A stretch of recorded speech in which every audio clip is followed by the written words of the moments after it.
I watched Victor's family parade through my home like they already owned it, their whispers barely contained as they fingered heirlooms and appraised furniture. "This vase must be worth a fortune," muttered Elaine, Victor's sister, her manicured fingernails tapping against the antique porcelain that had belonged to my grandmother.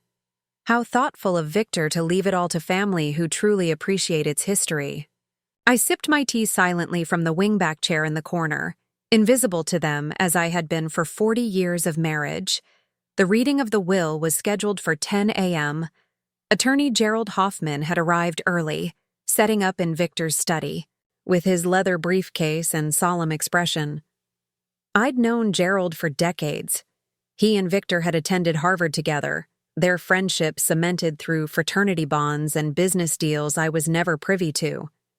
Now he sat behind Victor's mahogany desk, arranging papers with practiced precision, occasionally glancing at me with what I could only describe as discomfort. "Perhaps we should begin," Gerald announced as Victor's brother Charles checked his Rolex for the third time in 5 minutes. "Everyone is present, and I have another appointment at noon." I remained in my chair, hands folded in my lap, the simple black dress I wore feeling both too tight and too loose on my 70-year-old frame. Victor had been gone for exactly 2 weeks. Heart attack at his office, they said. Quick and painless. Unlike our marriage. "Eleanor," Gerald addressed me directly, "would you prefer to sit closer?" His gesture toward the empty chair beside the desk seemed like an afterthought. "I'm fine here, thank you," I replied, my voice steadier than I expected. "Let them sit close," to Gerald. Let them lean forward eagerly like vultures. I could hear perfectly well from where I sat. The reading began with the standard preamble. "Victor Harrington, being of sound mind and body, hereby declares his last will and testament." I watched his family's faces, Charles with his thin-lipped smile, Elaine pretending to dab at non-existent tears, her son Preston scrolling through his phone, barely concealing his boredom, and Marianne, Victor's cousin, who at least had the decency to look genuinely grieved.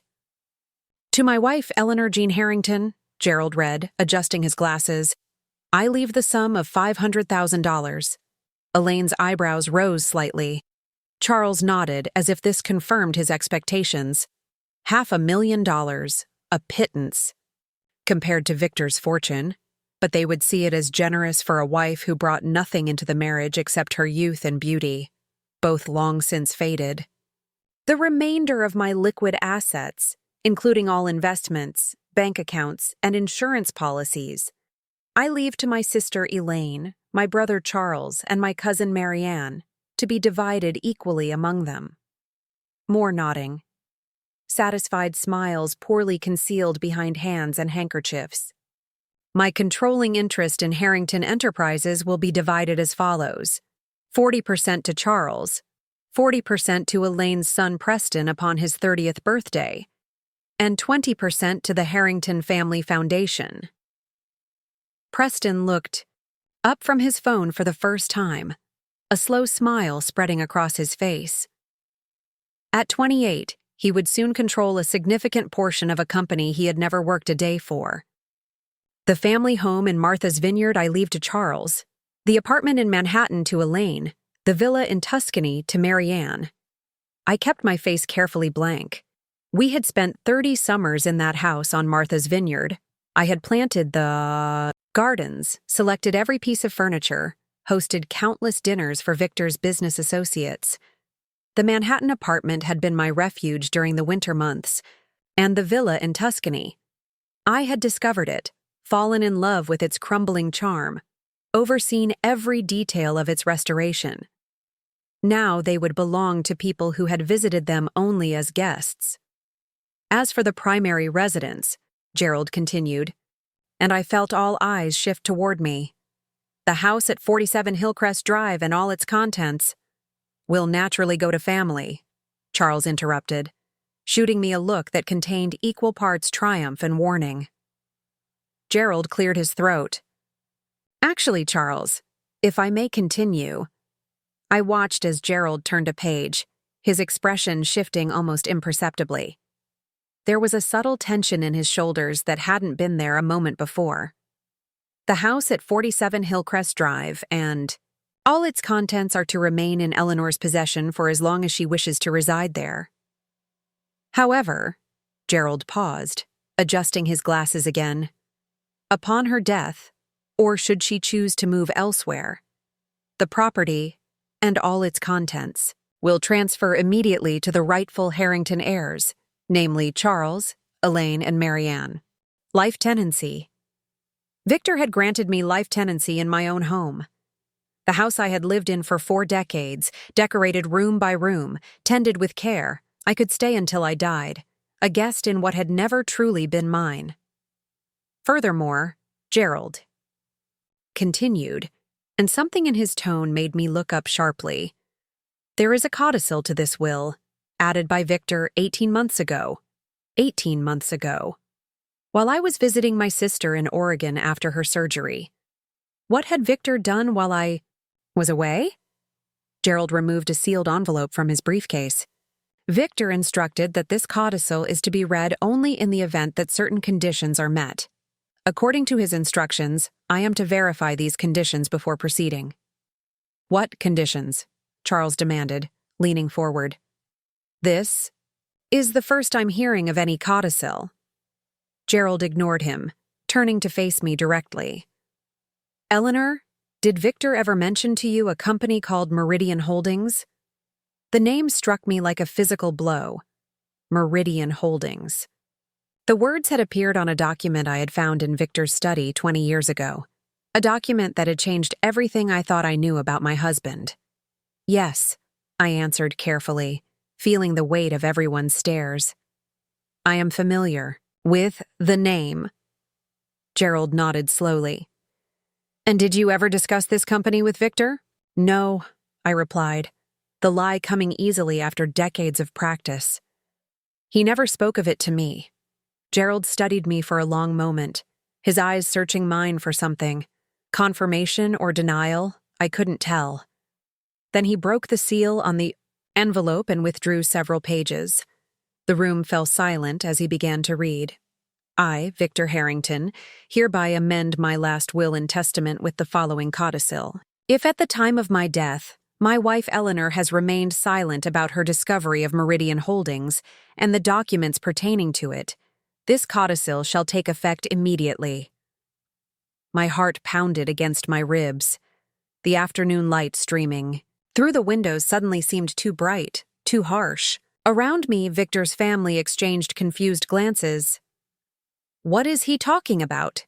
Elaine asked, her voice sharp with suspicion. Eleanor, what documents? I remained silent, my eyes fixed on Gerald as he continued reading. 20 years ago, Eleanor discovered papers in my study relating to Meridian Holdings, a shell company I created to divert funds from Harrington Enterprises for my personal use. These funds were obtained through means that could be considered legally questionable. Eleanor found proof of tax evasion, misappropriation of company assets, and fraudulent accounting practices that could have resulted in criminal charges had they been reported. Charles's face drained of color. Preston's phone slipped from his fingers onto the carpeted floor with a soft thud. Marianne pressed her hand to her mouth. Eleanor never confronted me with this information. She never reported it to authorities. She never used it as leverage, even during the worst periods of our marriage. Her silence protected not only me but the entire Harrington family from scandal and potential financial ruin. I felt lightheaded, decades of carefully guarded secrets, suddenly exposed to the harsh light of day. Victor had known. All this time, he had known that I knew. In recognition of her loyalty and discretion, I hereby amend my will as follows. The house at 47 Hillcrest Drive and all its contents shall belong to Eleanor outright, with no restrictions. Furthermore, I establish a trust in the amount of $20 million to be controlled solely by Eleanor, separate from the bequests previously outlined. The room erupted in chaos. Charles shot to his feet, his face mottled with rage. This is preposterous. She obviously coerced him into writing this. 18 months ago? Gerald asked pointedly. While she was in Oregon caring for her sister? Then she must have threatened him earlier, Elaine interjected, her voice shrill. Blackmailed him with these so-called documents, which, according to this codicil, she never mentioned to anyone, Gerald countered. Not even to Victor himself. This can't be legal, Charles insisted, turning to Gerald. We'll contest it. She must have known about Victor's indiscretions and used them against him somehow. By saying nothing for 20 years? Gerald's tone was mild, but there was steel behind it. The codicil specifically acknowledges that Eleanor's silence protected the family interests. If you contest this, those documents may become part of the public record. The threat hung in the air, heavy and undeniable. If they fought me on this, the details of Victor's financial manipulations would become public knowledge, potentially exposing not just past wrongdoing, but opening up the company's entire history to scrutiny. I finally spoke, my voice quiet but clear in the tense silence. I never wanted anything but the home we built together. All eyes turned to me, as if suddenly remembering I was there. You expect us to believe that? Charles scoffed. That you found evidence of financial crimes and just, what, filed it away? Never mentioned it? Never used it to get what you wanted? I met his gaze steadily. What I wanted was a husband who saw me as a partner, not a possession. Evidence of his crimes wouldn't have given me that. The truth of my words seemed to hang in the air between us. For 40 years, I had been the perfect Harrington wife, elegant, discreet, supportive. I had hosted the right parties, worn the right clothes, said the right things. And I had kept Victor's secrets, even when they ate away at me from the inside. There is one more provision, Gerald continued, drawing our attention back to the document in his hands. Victor has left specific instructions regarding Meridian Holdings itself. I felt a chill run down my spine.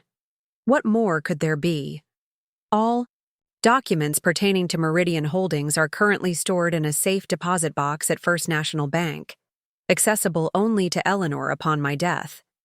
These documents contain not only evidence of my own financial improprieties, but also implicate several members of the Harrington family who benefited from these arrangements. Charles's face went from red to ashen in an instant. Beside him, Elaine gripped the arms of her chair so tightly her knuckles turned white. Eleanor is hereby granted full discretion regarding these documents. She may preserve them, destroy them, or make them public as she sees fit. The power that Victor had just handed me was staggering. With those documents, I could destroy the carefully cultivated Harrington family reputation. I could potentially trigger criminal investigations. I could expose not just Victor's misdeeds, but those of his family members who had profited alongside him. This is blackmail, Charles hissed, but the fight had gone out of his voice, replaced by something close to fear. No, I replied calmly. This is Victor acknowledging finally that I deserved better than I received, that my loyalty had value, even if he only recognized it after the fact. Gerald closed the folder containing the codicil. The terms of the will and codicil are clear, unless you wish to contest them with all the potential consequences that might entail. I suggest we proceed with the formal transfer of assets as specified. The room fell silent again, the only sound the ticking of the antique grandfather clock in the corner, another family heirloom that would now remain with me. Finally, Charles spoke, his voice tight with suppressed rage. This isn't over, Eleanor.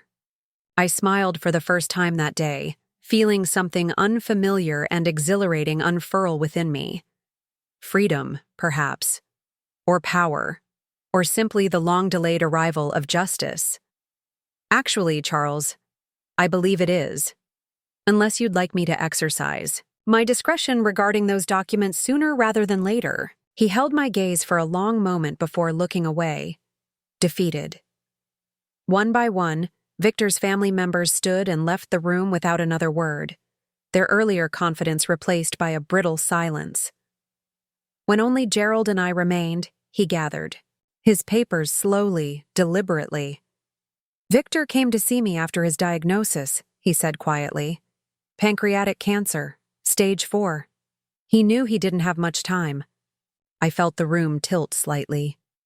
"Cancer?" The family was told it was a heart attack. Gerald nodded. At his request. He didn't want pity, didn't want the family circling like vultures during his final months. He wanted to put things in order his own way. "He never told me he was ill," I said, the revelation adding yet another layer to Victor's deceptions. "No," Gerald agreed. "But he did tell me something else. He said that of all his mistakes, and he acknowledged there were many, the one he regretted most was never appreciating what he had in you." I closed my eyes briefly, memories flooding back. The young man who had courted me with such passion, the middle-aged husband who had gradually grown distant, consumed by business and status, the older man who had looked through me rather than at me for so many years. "Too little, too late," I murmured. "Perhaps," Gerald conceded. But he also said something I've thought about often since. He said, "I've spent my life accumulating wealth and influence, but Eleanor accumulated something far more valuable: integrity." I felt tears threatening for the first time that day. Not for Victor, but for the life we might have had if he had recognized this truth sooner. "The documents in the safe deposit box," Gerald continued, handing me a small envelope containing what I assumed was the key. "I don't know exactly what they contain, but Victor was explicit that they could cause significant damage to the family and the company if made public." I took the envelope, feeling its weight, physical and metaphorical, in my palm. "What would you do, Gerald, if you were me?" He considered the question carefully before answering. "I'm not you, Eleanor. I haven't lived your life or endured what you've endured, but I will say this. Victor gave you this power for a reason. Perhaps to make amends, perhaps to acknowledge that you deserved to be the one making decisions after a lifetime of having decisions made for you." I nodded slowly, tucking the envelope into my purse. "Thank you for your candor." Gerald hesitated at the door. "There's one more thing. Victor asked me to give you this personally after the others had gone.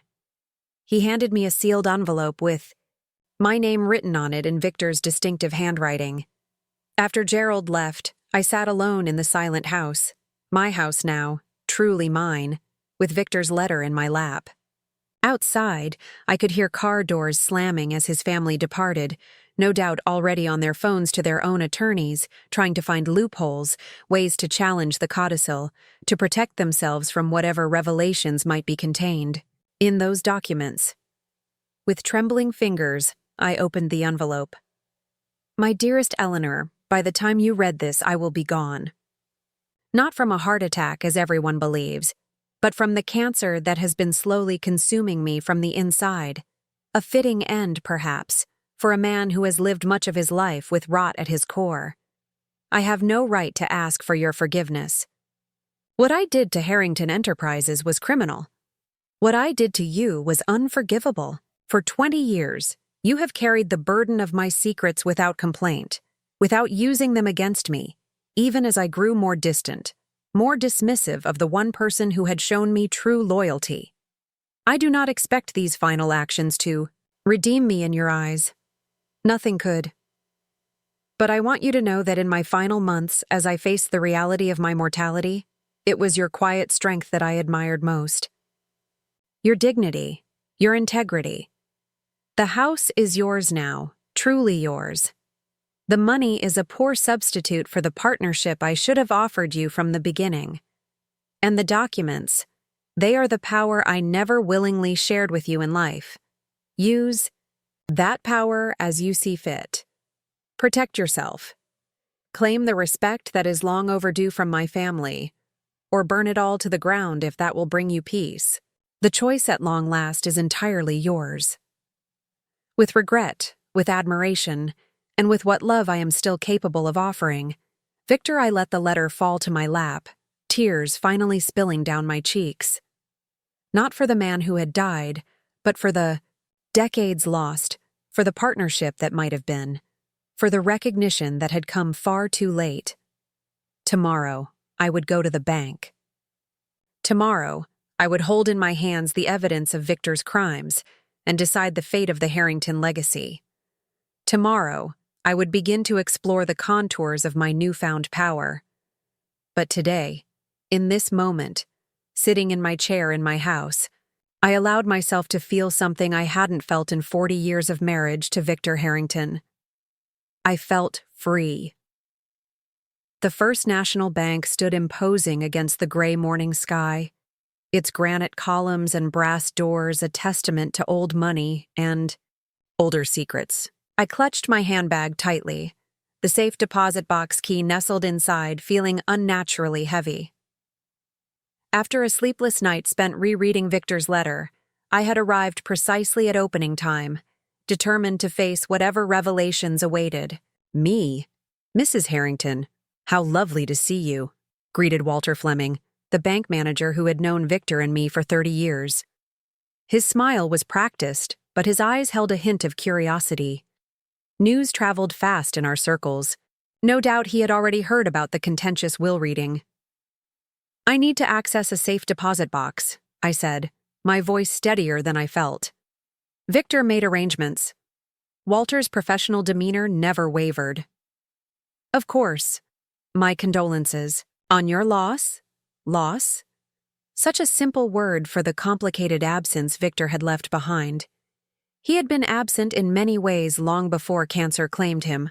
Walter escorted me personally to the vault, making small talk about the unseasonably cool weather and his wife's garden party that I had missed the previous month. I nodded at appropriate intervals, grateful for the meaningless chatter that delayed the moment of truth.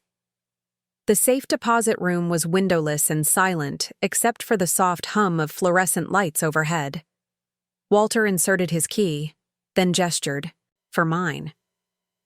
The box slid out smoothly, larger than I had expected, substantial enough to hold far more than a few incriminating documents.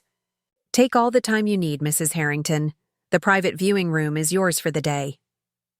When the door closed behind him, I placed the metal box on the table and stared at it, remembering the moment 20 years ago when I had first discovered Victor's secret.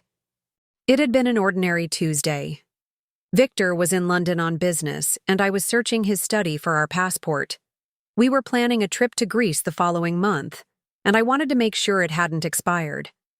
The hidden compartment in his desk had opened accidentally when I pressed against a panel looking for a pen. Inside was a single folder labeled Meridian Holdings, containing bank statements, transfer authorizations, and a handwritten ledger tracking millions of dollars, moved through a complex web of accounts. I wasn't naive. I had a degree in economics, though I had never been allowed to use it. I understood exactly what I was looking at: systematic fraud, tax evasion on a massive scale, money siphoned from Harrington Enterprises into private accounts. I remembered sitting on the floor of Victor's study until dawn, the documents spread around me like fallen leaves, trying to decide what to do with knowledge that could destroy the man I had once loved. Now, 20 years later, I lifted the lid of the safe deposit box and felt that same disorienting shift in my understanding of reality. Inside lay several neatly labeled folders, a small leather journal, and a sealed envelope with my name written on it, different from the one Gerald had given me yesterday. I started with the folders, each one more damning than the last. The first contained the original Meridian Holdings documents, the ones I had discovered and carefully returned to their hiding place, saying nothing to Victor or anyone else. But there were additional pages I had never seen, showing the scope of the fraud was far greater than I had realized. Victor hadn't just been evading taxes. He had been systematically looting his own company for decades, creating false investment losses, inflating expenses, and diverting profits into private accounts in Switzerland, the Cayman Islands, and beyond. The second folder was labeled Family Involvement and contained what could only be described as a detailed accounting of complicity. Charles had received consulting fees from Meridian Holdings totaling millions over the years for services never rendered. Elaine had been gifted properties purchased with laundered money, the ownership obscured through shell companies. There were records of Preston's gambling debts paid off through corporate accounts disguised as business expenses. Even Victor's cousin Marianne had benefited, with her art gallery staying afloat through systematic overpayment for mediocre pieces that were then donated to various institutions at inflated valuations for tax purposes. The third folder hit closest to home, Eleanor. I opened it with trembling fingers to find documents relating to me, or rather, to things kept from me. Our prenuptial agreement was there, with annotations showing how Victor had manipulated its terms over the years through codicils I had never seen. There were memos about investment opportunities in my name that had been deliberately tanked while parallel investments in his name flourished. Most shocking was evidence that my inheritance from my parents, which Victor had offered to invest for me, had been systematically drained and diverted to his personal accounts. The theft of my inheritance struck me like a physical blow. My parents had been modestly wealthy, owners of a small but successful publishing house that had been their life's work. When they died within months of each other 15 years ago, Victor had insisted on handling the financial details while I grieved. He had told me that the company had been struggling, that after debts were paid there was little left. I had accepted this without question, touched by his apparent concern during my time of loss. The truth was laid out in black and white before me. The publishing house had been profitable to the end. Victor had sold it to a competitor for a substantial sum, then hidden the proceeds through Meridian Holdings. Money that should have been mine, my parents' legacy to me, had been stolen by my husband while he held me as I cried over their deaths. I closed the folder, too overwhelmed to continue. The leather journal caught my eye next. Small, expensive, bound in calfskin with Victor's initials embossed in gold. I recognized it immediately as the one he kept locked in his bedside table and carried with him on business trips. His private diary. Opening it felt like a violation, even now. Victor had guarded his privacy zealously in life, but he had placed this journal here deliberately, knowing I would find it after his death. Whatever it contained, he had wanted me to see it. The entries dated back nearly 15 years, sporadic at first, then more regular in recent years. I flipped through until a familiar date caught my eye. April 18, 2003, the day I had confronted Victor about another woman. Eleanor suspects something. Asked directly about Cassandra today. Denied everything, of course. She accepted it, as she always does. Sometimes I wonder if she truly believes me, or simply prefers the lie to the truth. Perhaps there's strength in her willful blindness. Or perhaps it's merely cowardice dressed as dignity. I flinched at the casual cruelty of his assessment. I had suspected Victor of infidelity many times over the years, had occasionally gathered enough courage to question him, and had always accepted his denials despite the lipstick stains, the late nights, the unexplained charges on credit card statements, not because I believed him, but because the alternative, acknowledging the humiliation openly, forcing a confrontation that might end our marriage, had seemed unbearable. Another entry, dated September 3, 2005. Charles suggested bringing Preston into the Meridian arrangement. The boy is a liability with his gambling and women, but family is family. Told Charles we need to be careful. Too many people know already. Eleanor remains the wild card. Still no indication she's found the documents, but if she ever decided to look properly through my study, our entire house of cards would collapse. Perhaps I should move them to the bank. He had been worried about me discovering his crimes 2 years after I already had. The irony might have been amusing if it weren't so painful. I skipped ahead several years, stopping at an entry from December 24, 2012, Christmas Eve dinner a tedious affair as usual. Eleanor outdid herself with the decorations and meal, always. The perfect hostess. Charles made thinly veiled comments about her spending on the festivities. If only he knew that what Eleanor spends in a year wouldn't equal what I transferred to his consulting account last month alone. The hypocrisy of my family is sometimes too much to bear, even for me. The entries became more frequent and introspective in the final years. On March 15, 2022, doctor confirmed today what I've suspected. Pancreatic cancer. Stage 4. 6 months to a year, he says. Haven't told Eleanor yet. Not sure I will. What would be the point? Our marriage has been an elaborate performance for decades. Perhaps the kindest final act is to maintain the illusion until the curtain falls. Then, a passage from just 7 months ago that made my breath catch. Found myself watching Eleanor in the garden today.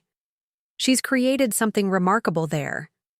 Beauty, from nothing but soil and patience. She turns 70 next month but still kneels in the dirt like a woman half her age, coaxing life from seeds with those elegant hands that have never lost their grace despite everything. I wonder if she knows how much I've come to admire her quiet resilience. The cancer makes me sentimental, I suppose. Too late to matter. And finally, the last entry, dated just 3 weeks before his death. Made final arrangements with Gerald today. Eleanor will have the house, free and clear, money enough to live comfortably for the rest of her life. And the documents, my insurance policy for her against the family's inevitable attempts to take even that from her. She never used her knowledge of Meridian against me, though God knows she had cause. I've given her the power now to protect herself or burn it all down. My final gift, for whatever it's worth. The doctors say weeks, not months. I find I'm not afraid of dying, only of never having truly lived, never having truly loved her as she deserved. I closed the journal, tears blurring my vision. Not tears of grief or forgiveness. Victor had forfeited any claim to those long ago. But tears of rage at decades lost to a man who had only recognized my worth when faced with his mortality. The final item in the box was the sealed envelope, with my name. Inside was a single sheet of paper and a small silver key I didn't recognize. Eleanor, if you're reading this, you've seen the evidence of my crimes and the family's complicity. What you do with this information is entirely your choice. I have no right to influence that decision. The enclosed key opens a safe in your home, behind the Monet in the library. Inside, you'll find something I should have given you 15 years ago. Perhaps it will give you options I never had the courage to offer you in life. Victor, I pocketed the small key, wondering what final secret waited for me at home. Then I turned my attention back to the damning evidence spread before me on the table. What exactly did I want to do with this power Victor had bequeathed me? Destroying the documents would protect the Harrington name and business, but it would also shield those who had benefited from Victor's crimes, the same people who had treated me with contempt for decades, who even now were likely plotting to contest the will and reclaim what they saw as their rightful inheritance. Making the documents public would bring a certain justice. The mighty Harrington Empire would crumble. Charles, Elaine, and the rest would face potential criminal charges, definite financial ruin, and social disgrace. The thought held a certain visceral appeal after years of their thinly veiled contempt. But public exposure would also hurt innocent people, employees of Harrington Enterprises who might lose their jobs, charitable foundations that depended on Harrington donations, business partners who had done nothing wrong. And it would mean spending my remaining years embroiled in legal battles and public scrutiny, my private humiliations examined in courtrooms and splashed across newspapers. There was a third option, of course, one that Victor might have anticipated, one that would require careful planning and steely resolve. I gathered the documents and sorted them methodically, creating separate files for the original Meridian Holdings evidence, the proof of family, complicity, and the records of what had been stolen from me personally. Then I used the bank's photocopier to make duplicate sets of everything, returning the originals to the safe deposit box. When Walter escorted me out an hour later, I carried nothing but my handbag and a manila envelope containing the copies. "Will you be needing anything else today, Mrs. Harrington?" he asked solicitously. "Thank you, no," I replied. "I have everything I need for now." As I stepped out onto the street, my phone vibrated in my purse, a text message from an unknown number. "We need to talk. Coming by at 2 p.m. Charles. No request. No question mark. Just an assumption that I would be available at his convenience, as I had been for 40 years. I didn't bother responding. I didn't go directly home. Instead, I found myself driving toward a small office building on the outskirts of town. The sign in the lobby directory read, "Morrison and Associates, Private Investigations, Suite 304. I had never met Diana Morrison in person, but we had spoken several times over the phone 5 years ago when I had quietly hired her to investigate one of Victor's more flagrant affairs. She had provided me with incontrovertible evidence that I had ultimately done nothing with, lacking the courage to confront the collapse of the careful facade I had maintained for so long. The receptionist showed me to a comfortable office where Diana waited, her expression betraying no surprise at my unscheduled visit. She was younger than I had imagined, perhaps 50, with short silver hair and shrewd eyes that missed nothing. "Mrs. Harrington," she greeted me, extending her hand. "I was sorry to hear about your husband." "Thank you," I replied, taking the offered seat across from her desk. "I find I'm in need of your services again." "Of course," she said, taking out a notepad. "Another domestic matter?" I smiled thinly. "Not exactly. Are you familiar with financial fraud investigations?" Her eyebrows rose slightly. "I have resources in that area, yes." "Good. And your discretion is still absolute?" "Always," she affirmed. "Whatever you share stays between us, unless you direct otherwise." I opened my manila envelope and laid out the first few documents. "I need a complete assessment of what these reveal and what additional evidence might exist that I don't yet have access to. I also need to know my options, legal and otherwise." Diana glanced at the papers, her professional demeanor slipping for just a moment as she recognized what she was seeing. "This is significant, Mrs. Harrington. May I ask where you obtained these documents?" "From my late husband. He left them for me, along with evidence implicating his family members who benefited from these arrangements." She nodded slowly, her mind clearly working through implications. "And what exactly is your goal here? Criminal prosecution? Financial recovery?" I considered the question carefully. "Justice," I finally said. "But on my terms, not the court's. I spent 40 years being underestimated and dismissed. I won't spend what years I have left being pitied as Victor Harrington's defrauded widow." Diana studied me with new respect in her eyes. "I understand. This will require careful handling, multiple experts, absolute discretion. Cost is not a concern," I assured her. "Victor was unexpectedly generous in death, if not in life." "I'll need a few days to review these and assemble the right team," she said, gathering the documents carefully. "Is there a secure way to contact you?" I gave her the new mobile phone number I had obtained that morning. My first act of independence had been to discard the phone Victor had provided and monitored throughout our marriage. "One more thing," I added as I prepared to leave. "Charles, Harrington will be coming to my home this afternoon, undoubtedly to pressure me into destroying these documents or signing them over to him. I'd like a record of that conversation." Diana opened a drawer and removed a small device no bigger than a paperclip. "This is a digital recorder. Excellent audio quality. 6 hours of continuous recording. Just place it in your pocket or on a nearby surface." I took it, feeling a strange calm settle over me. Thank you.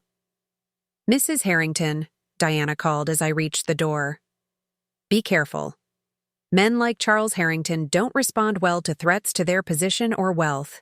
I'm counting on it, I replied. By the time I arrived home, it was past noon. Mrs. Winters, the housekeeper who had worked for us for 20 years, met me at the door with obvious concern. Mr. Charles called twice this morning, she informed, me taking my coat. He seemed quite insistent about seeing you this afternoon. Yes, he's coming at 2, I confirmed. Please prepare tea in the library and then you may take the rest of the day off. She hesitated. Are you sure, ma'am? Mr. Charles can be rather demanding when— I'm quite sure, I interrupted gently. In fact, I'd appreciate it if you took tomorrow off as well. I have some personal matters to attend to. Relief crossed her face. She had witnessed too many of the Harrington family's tense discussions over the years, always pretending not to hear the raised voices and cutting remarks. Thank you, ma'am.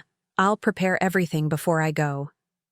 Alone in the house, I made my way to the library, Victor's favorite room, lined with leather-bound books he rarely read but collected for their appearance.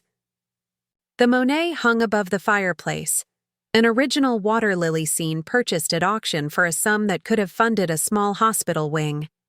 Behind it, just as Victor's note had indicated, was a wall safe I had never known existed.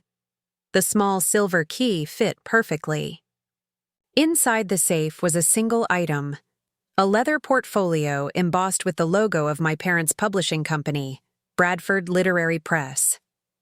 With trembling hands, I opened it to find the original sale documents from when Victor had liquidated the company after their deaths, but with critical differences from what he had shown me at the time. The sale price was 3 times what Victor had reported to me. And there was a letter from the buyer addressed directly to me, expressing condolences and explaining that they had honored my parents' wish that I retain rights to certain authors and publication lines of sentimental value, including my father's prized collection of first edition poetry volumes. Victor had concealed this letter, along with an addendum to the sale contract specifying that a significant portion of the company's valuable backlist would remain in my personal ownership, intellectual property that had continued generating royalties for 15 years that I had never received. My parents hadn't left me merely a financial inheritance. They had ensured I would maintain a connection to their life's work, a legacy Victor had deliberately hidden from me while stealing the proceeds. I was still processing this revelation when the doorbell rang precisely at 2 o'clock. Charles Harrington's timing had always been impeccable. I tucked Diana's recording device into my cardigan pocket and went to answer the door myself, an act that visibly surprised Charles. He was accustomed to being greeted by staff, not family members. "Eleanor," he said by way of greeting, stepping past me into the foyer without waiting for an invitation. "We need to talk." "Hello, Charles. Tea is waiting in the library." He followed, me with poorly concealed impatience, his expensive loafers clicking against the marble floors. Charles had always been the most polished of the Harrington siblings, tall and silver-haired like Victor, with the same authoritative bearing, but none of the occasional charm Victor could deploy when it suited him. "I'll come straight to the point," he announced as soon as we entered the library, ignoring the tea service Mrs. Winters had arranged. "This situation with Victor's will is untenable." I seated myself calmly in my favorite armchair and poured tea. "In what way?" His eyes narrowed at my composure. Charles was used to people, especially women, becoming flustered in the face of his displeasure. "This codicil is clearly the product of undue influence," he stated flatly. Victor was not himself in his final months. We all noticed the changes in his behavior. "You believed he died of a heart attack," I reminded him, sipping my tea. "When did you notice these concerning changes?" He waved this inconvenient fact away. "In retrospect, there were signs. The point is, these documents he supposedly left you, whatever they contain, need to be turned over to the family immediately. And why would I do that? Charles's jaw tightened. Because the allegations in the codicil are potentially damaging to Harrington Enterprises. As a major shareholder, you should be concerned about protecting the company's reputation. I'm not a shareholder at all, I corrected him. Victor left me money in the house, but no stake in the company. That went to you and Preston. All the more reason, he pressed. You have no vested interest in these documents beyond their nuisance value. I set my teacup down carefully. Is that what you think this is about, Charles? Creating a nuisance? What else? He leaned forward, his tone shifting to one of condescending reason. Look, Eleanor, I understand you might feel overlooked in Victor's will. This codicil was clearly his way of trying to compensate for that. But dragging family matters into the public eye won't benefit anyone. I haven't threatened to make anything public, I pointed out. Not explicitly, no. But your silence comes with an implied threat. He paused, recalibrating his approach. What is it you really want, Eleanor? If it's money, we can discuss a reasonable additional settlement. Perhaps an advisory position with the Harrington Foundation. Something to acknowledge your years with Victor. The patronizing offer made my blood boil, but I maintained my calm exterior. What makes you think I want anything from you, Charles? He stared at me as if I'd spoken in a foreign language. The concept that I might not be angling for some concession was apparently incomprehensible to him. Everyone wants something, he said finally. Name your price. Let's resolve this like adults. I studied him. This man who had sat at my dinner table countless times over 4 decades, who had never bothered to learn anything real about me beyond my function as Victor's wife and the Harrington family hostess. I've reviewed the documents, I said quietly. All of them. Charles went very still. I'm sure whatever Victor left is easily misinterpreted without proper context. The context seems quite clear, I replied. Meridian Holdings, the systematic fraud, the family's involvement, your consulting fees for services never rendered, the properties purchased with laundered money. Shall I continue? The blood drained from his face. You don't understand the complexities of the business world, Eleanor. Corporate structures can appear irregular to outsiders while being perfectly legitimate. Tax evasion is legitimate. Embezzlement is legitimate. Perhaps you could explain the legitimacy of using shell companies to hide assets from federal regulators. Charles's composure cracked. What do you want? He demanded, his voice harsh with barely contained panic. I already told you. Nothing from you. Bullshit, he spat, dropping all pretense of civility. Nobody sits on leverage like that without wanting something. Is it revenge? Is that it? You want to punish Victor for whatever perceived slights you harbored during your marriage? He's dead, Eleanor. He can't be hurt anymore. This isn't about Victor, I said calmly. It's about 40 years of being treated as an accessory rather than a person. 40 years of condescension and dismissal from you, from Elaine, from the entire Harrington family who welcomed me as long as I played my role and stayed in my place. Charles stood abruptly. I don't have time for this emotional nonsense. The documents belong to the family. Turn them over or we'll take legal action to force you to comply. I raised an eyebrow. On what grounds? Victor explicitly left them to me with full discretion over their use. We'll challenge the validity of the codicil. Argue diminished capacity. Victor was dying. He wasn't thinking clearly. He was thinking clearly enough to document 20 years of financial crimes and family complicity, I pointed out. Are you sure you want those details examined in court? Are you prepared for discovery processes that might uncover even more than what Victor left me? Charles's face contorted with rage. You stupid woman. You have no idea what you're dealing with. The Harrington name means something in this town, in this country. One word from me and you'll be a pariah in every circle that matters to you. I laughed then. genuinely amused by his fundamental misunderstanding of my priorities. The circles that mattered to me were taken from me long ago, Charles. My parents' world of books and ideas. My university friends with their passionate discussions about art and politics. The career I set aside to be Victor's perfect wife.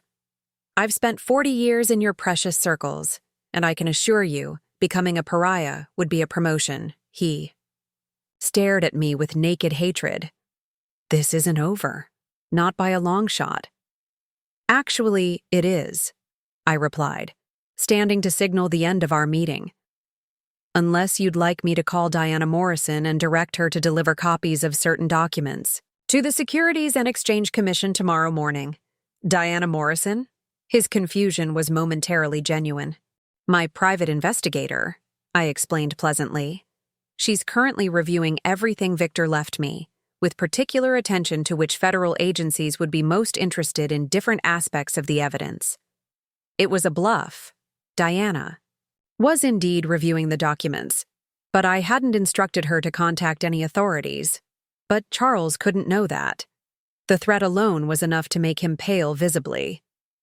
You wouldn't dare, he whispered. It would destroy everything.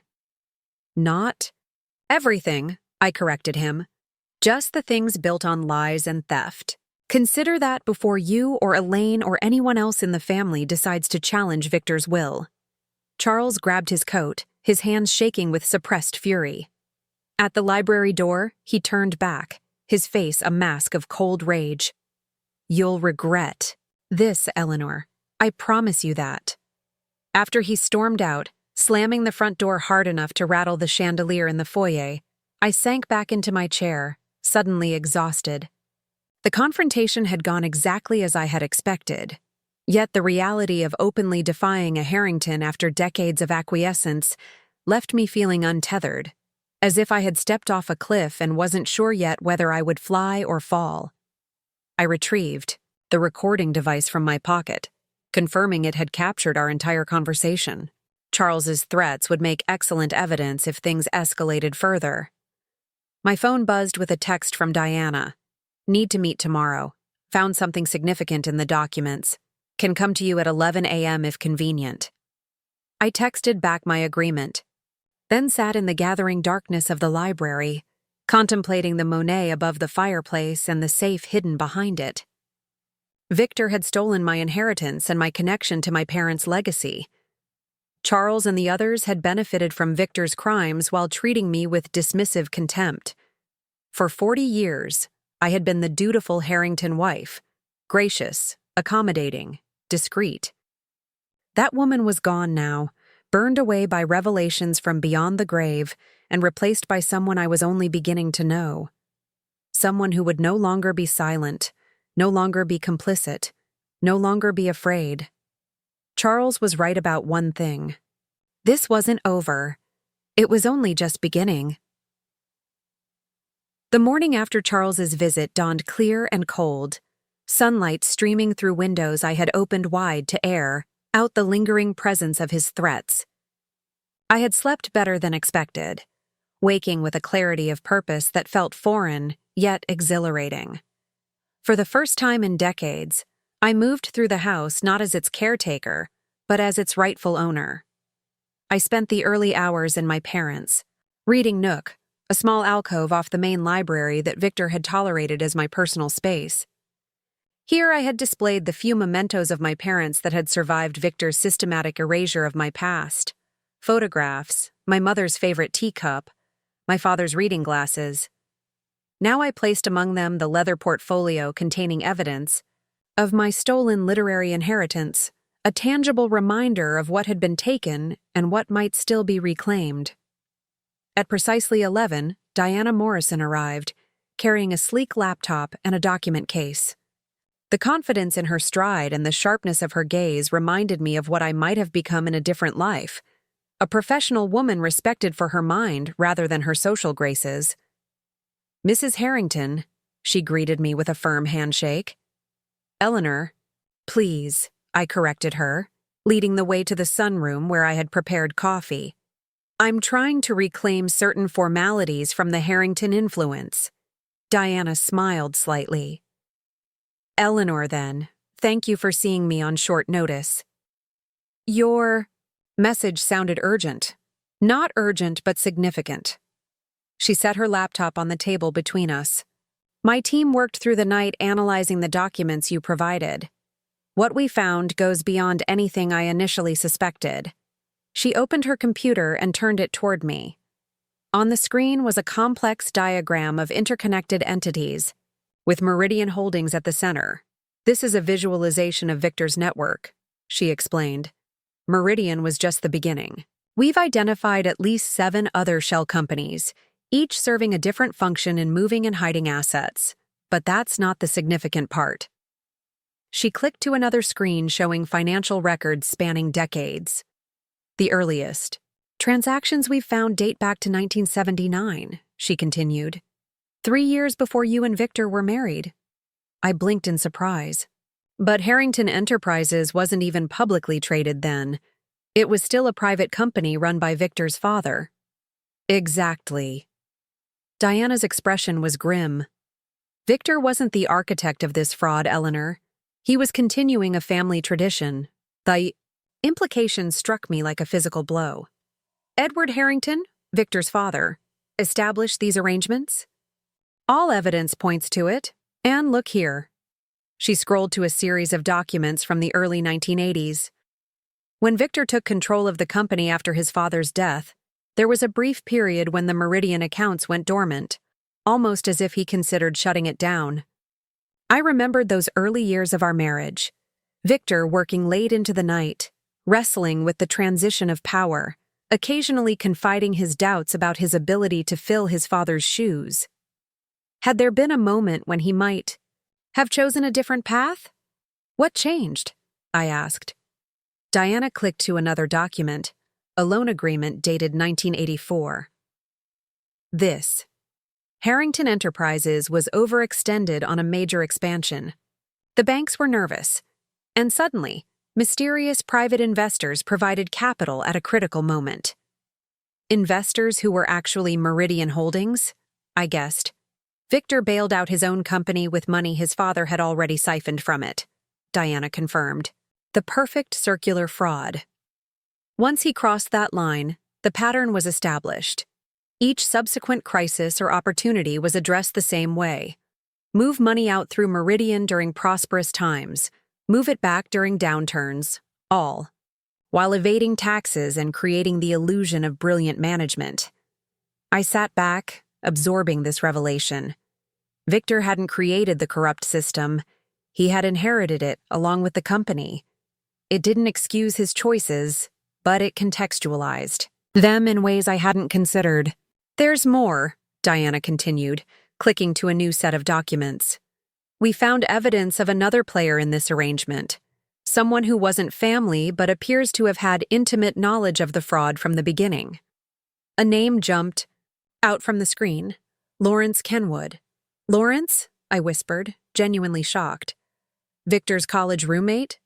Lawrence Kenwood had been a fixture in our lives for 40 years. A perpetual bachelor who had built his own investment firm while maintaining close ties to Harrington Enterprises. He was Charles's golf partner, a regular at our dinner table, godfather to Elaine's son Preston. I had always considered him part of the extended Harrington clan, though without blood ties. His signature appears on founding documents for 2 of the shell companies, Diana explained. And there are regular payments from Meridian Holdings to Kenwood Financial that don't correspond to any legitimate services. Lawrence knows everything, I said slowly, pieces falling into place. He's been involved from the beginning. Diana nodded. And based on the payment schedules we've identified, he's been well compensated for his involvement and discretion. I thought of Lawrence's annual Christmas visits, the way he would regale us with stories of his exotic travels and latest acquisitions. The vintage sports cars, the apartment in Paris, the art collection that seemed excessive for a moderately successful investment advisor.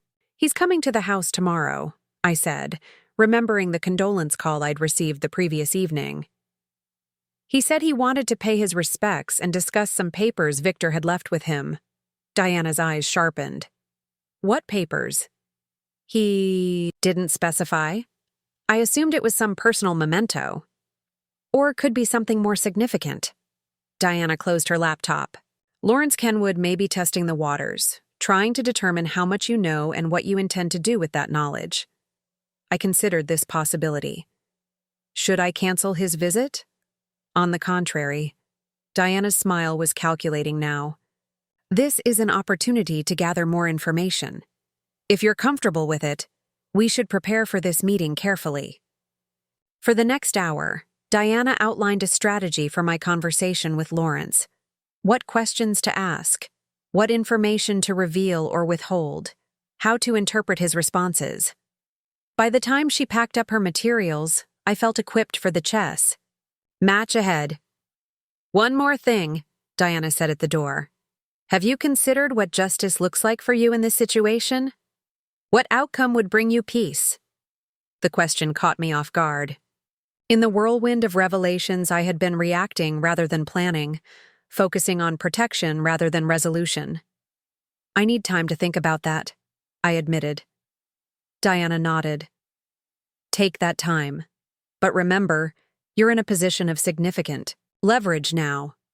With these documents and what we're continuing to uncover, you could pursue many different paths. Criminal prosecution, financial restitution, public exposure, private resolution. The choice is yours. After she left, I moved through the quiet house considering her question. What did I want? Punishment for those who had wronged me seemed both too simple and too complicated. Financial compensation felt hollow. Victor's final bequest had already ensured I would never want for money. Revenge carried its own bitter aftertaste. My wandering brought me to a seldom-used guest bedroom, where I stored the few personal items Victor had never managed to discard. Opening the cedar chest beneath the window, I pulled out a dusty photo album from my university days. The young woman smiling back from those pages was barely recognizable to me now. Confident, ambitious, surrounded by friends who shared her intellectual passions. Eleanor Bradford, English literature major with dreams of joining her parents' publishing house, perhaps writing books of her own someday. Before she became Mrs. Victor Harrington and slowly surrendered each piece of herself to the role. My fingers traced the faded image of my younger self standing proudly beside my father at a book launch, his arm around my shoulders, his expression radiating pride in his daughter. What would you have wanted me to do, Dad? I whispered to the photograph. The answer came not in words, but in a memory, my father facing down a large publishing conglomerate that had attempted to strong-arm their small press into an unfavorable contract. Success without integrity isn't success at all, he had told me. It's just failure wearing expensive clothes. I closed the album, my path suddenly clear. Justice wasn't about punishment or revenge. It was about restoration, of truth, of dignity, of legacy. My legacy and my parents. The doorbell rang shortly after 3, pulling me from my planning. I wasn't expecting visitors and briefly considered ignoring it.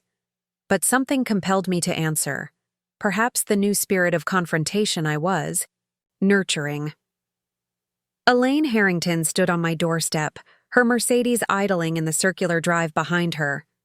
Unlike Charles with his bulldozer approach, Elaine had always operated with more subtlety, her barbs delivered with a smile, her manipulations wrapped in concern. "Eleanor, darling," she greeted me, air kissing near my cheeks. "I hope I'm not intruding." "What a surprise," I replied, neither confirming nor denying the intrusion. "Please, come in."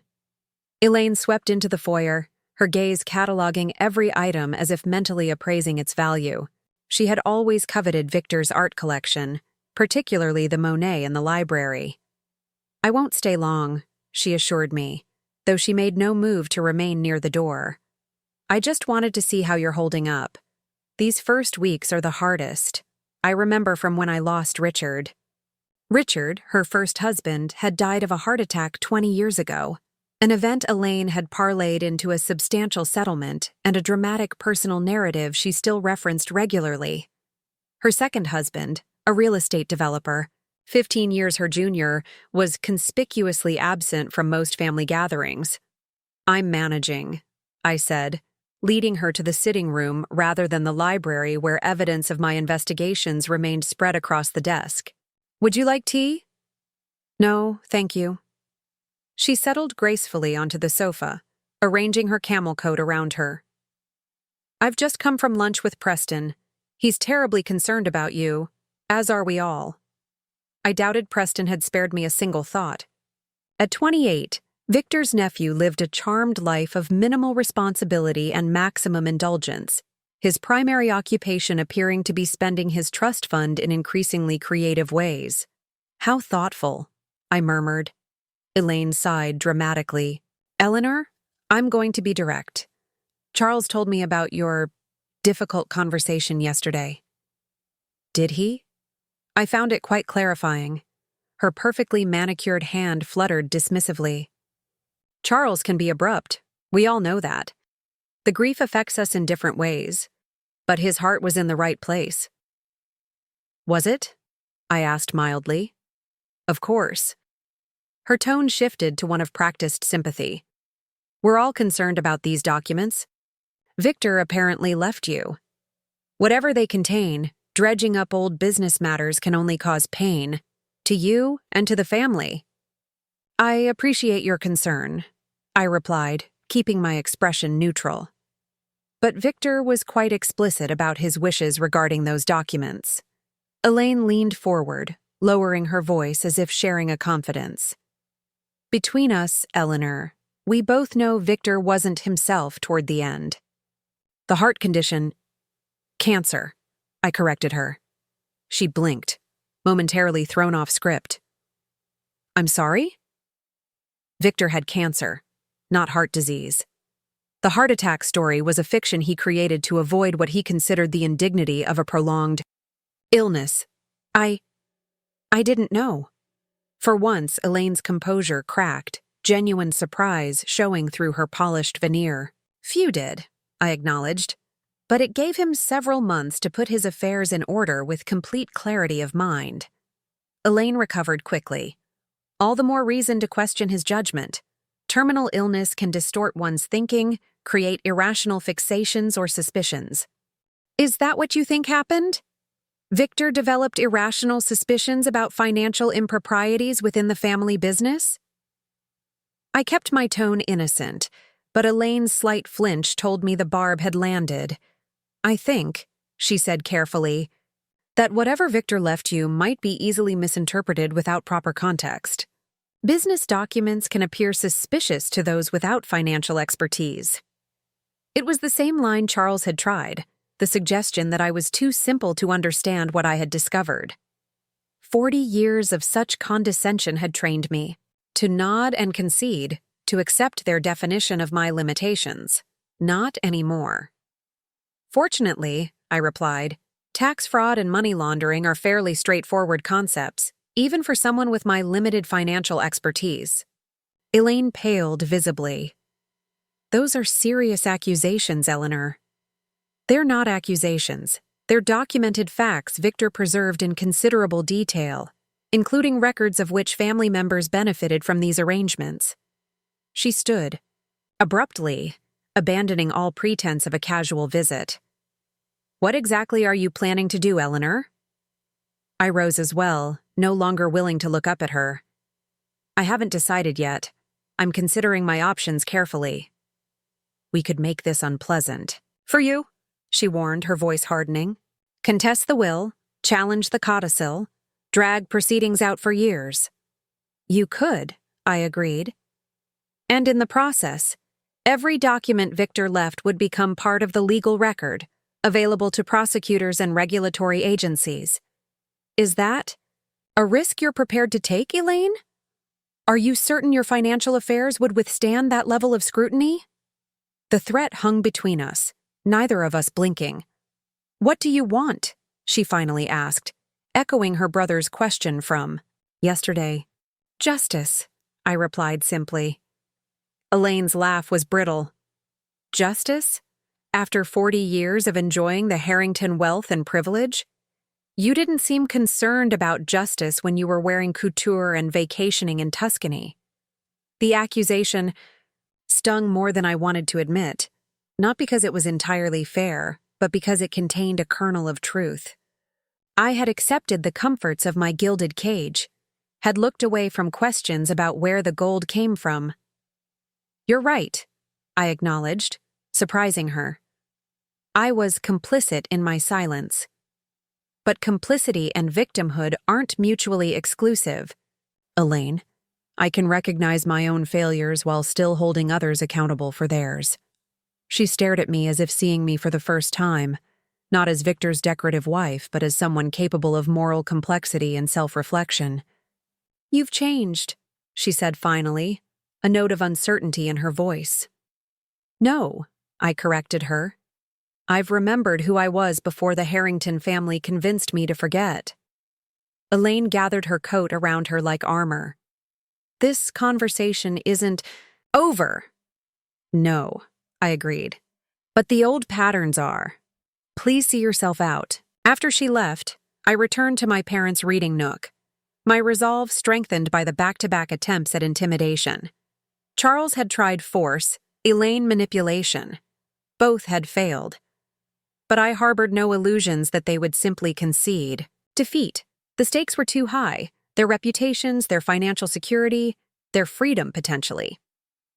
My phone buzzed with a text from Diana. How did it go with Elaine? I wasn't surprised she knew about the visit. Part of her job was monitoring the movements of key players in this unfolding drama. As expected, I replied. Veiled threats followed by less veiled ones. Diana's response came quickly. Maintain course. My team has made additional discoveries. We'll brief you after your meeting with Lawrence tomorrow. I spent the evening preparing for Lawrence's visit, reviewing the strategy Diana had outlined, and adding my own insights from 40 years of observing the man at close quarters.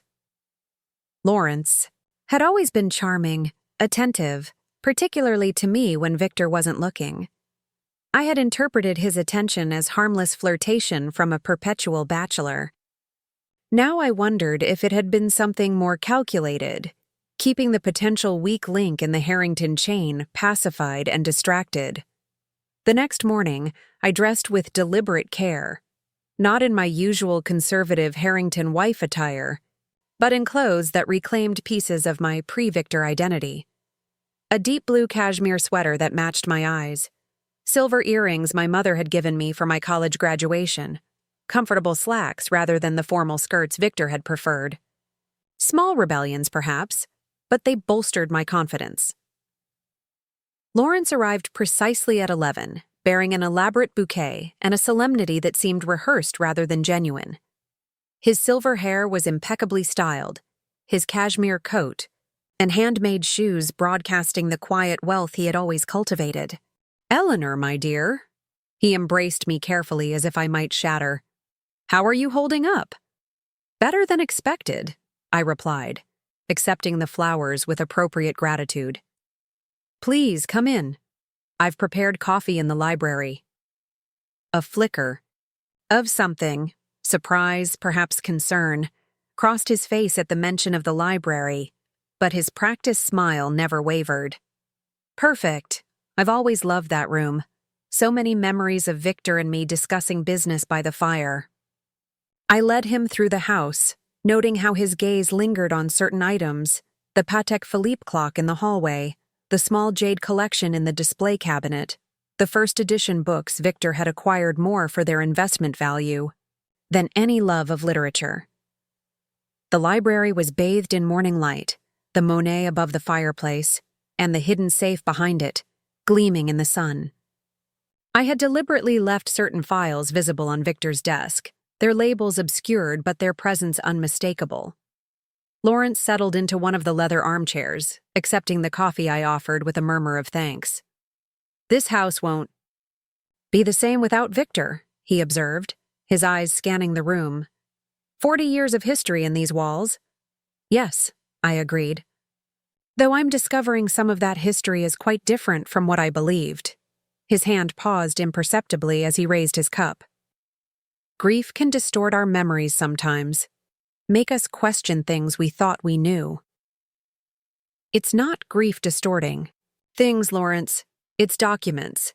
Very detailed, very specific documents. The mask of sympathetic concern slipped for just a moment before he recovered. Ah, you're referring to whatever Victor mentioned in that unusual codicil. Gerald was rather vague about the details.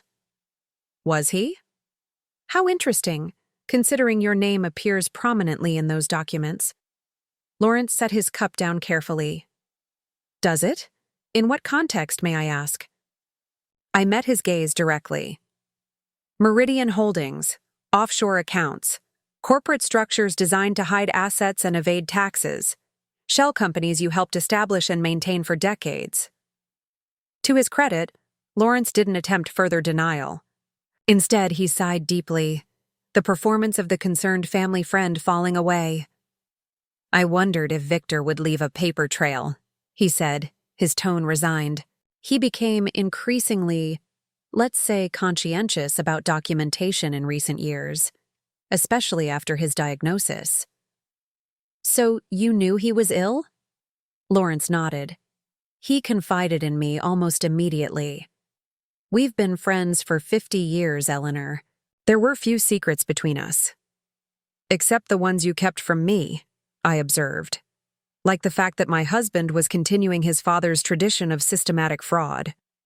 It wasn't my place to interfere in your marriage, he replied smoothly.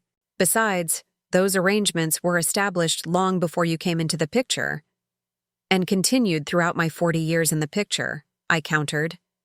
With your active participation. Lawrence studied me thoughtfully, as if recalculating his approach. You know, Eleanor, I've always admired your intelligence. Victor never gave you enough credit for it. Flattery, Lawrence? Is that your strategy? Now? He smiled ruefully. Not flattery. Recognition. Perhaps overdue. He leaned forward. What exactly do you intend to do with these documents? That depends partly on why you're here, I replied. You mentioned papers Victor left with you. What are they? Lawrence reached into his coat and removed an envelope. Personal correspondence. Letters Victor wrote during his final months but never sent. He placed the envelope on the table between us. He asked me to deliver them to you after he was gone. I made no move to take the envelope. And you're only delivering them now, 2 weeks after his death. I needed to assess the situation first, he admitted. Understand what Victor had revealed to you, and how you intended to proceed. At Charles's request? Lawrence's smile was tight. Charles is concerned, naturally.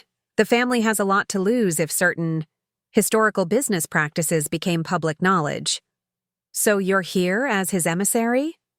I'm here as someone who has known you for 40 years and respects you enough to have an honest conversation, Lawrence replied, some genuine emotion finally breaking through his polished exterior. The Harrington Empire exists in a delicate balance, Eleanor. Victor understood that. He played the game by rules established long before us, rules that may seem questionable by today's standards, but were common practice in their time. Fraud and tax evasion were never common practice, I countered. They were always crimes, whether committed by Edward Harrington in the 1970s or continued by Victor into the 2020s. Lawrence sighed.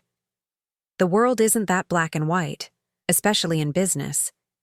Every major fortune has its shadows, its compromises. Is that how you justified your role? As a necessary compromise? He didn't answer directly. I was 22 when Edward Harrington offered me a position managing certain special investments for the family.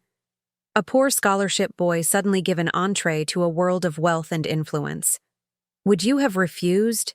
In my position? The question gave me pause. Would I have recognized the moral compromise at that age? Would I have had the courage to walk away? Perhaps not, I conceded. But you had 40 years of adulthood to reconsider your choices. As did Victor.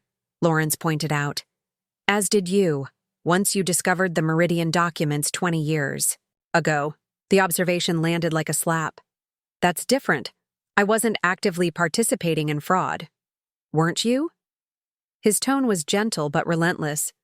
You lived quite comfortably on the proceeds, enjoyed the homes, the art, the social position, never questioned where it all came from. I had no ready defense against this truth. My complicity through silence and acceptance was something I was still reconciling within myself. I didn't come here to debate ethics, Lawrence continued. I came to propose a solution that protects everyone's interests, including yours. I'm listening. The documents Victor left you are dangerous. Not just to the family, but potentially to you as well. Knowledge of criminal activity without reporting it could be construed as complicity, especially given the benefits you derived from that activity. It was a threat wrapped in concern and not a particularly subtle one. However, he continued, there might be a way to address historical improprieties without criminal prosecution or public scandal. Go on. A restructuring of certain holdings. Significant charitable donations to compensate for past tax avoidance. Financial reparations. To any parties who may have been harmed by Harrington business practices over the years. He paused.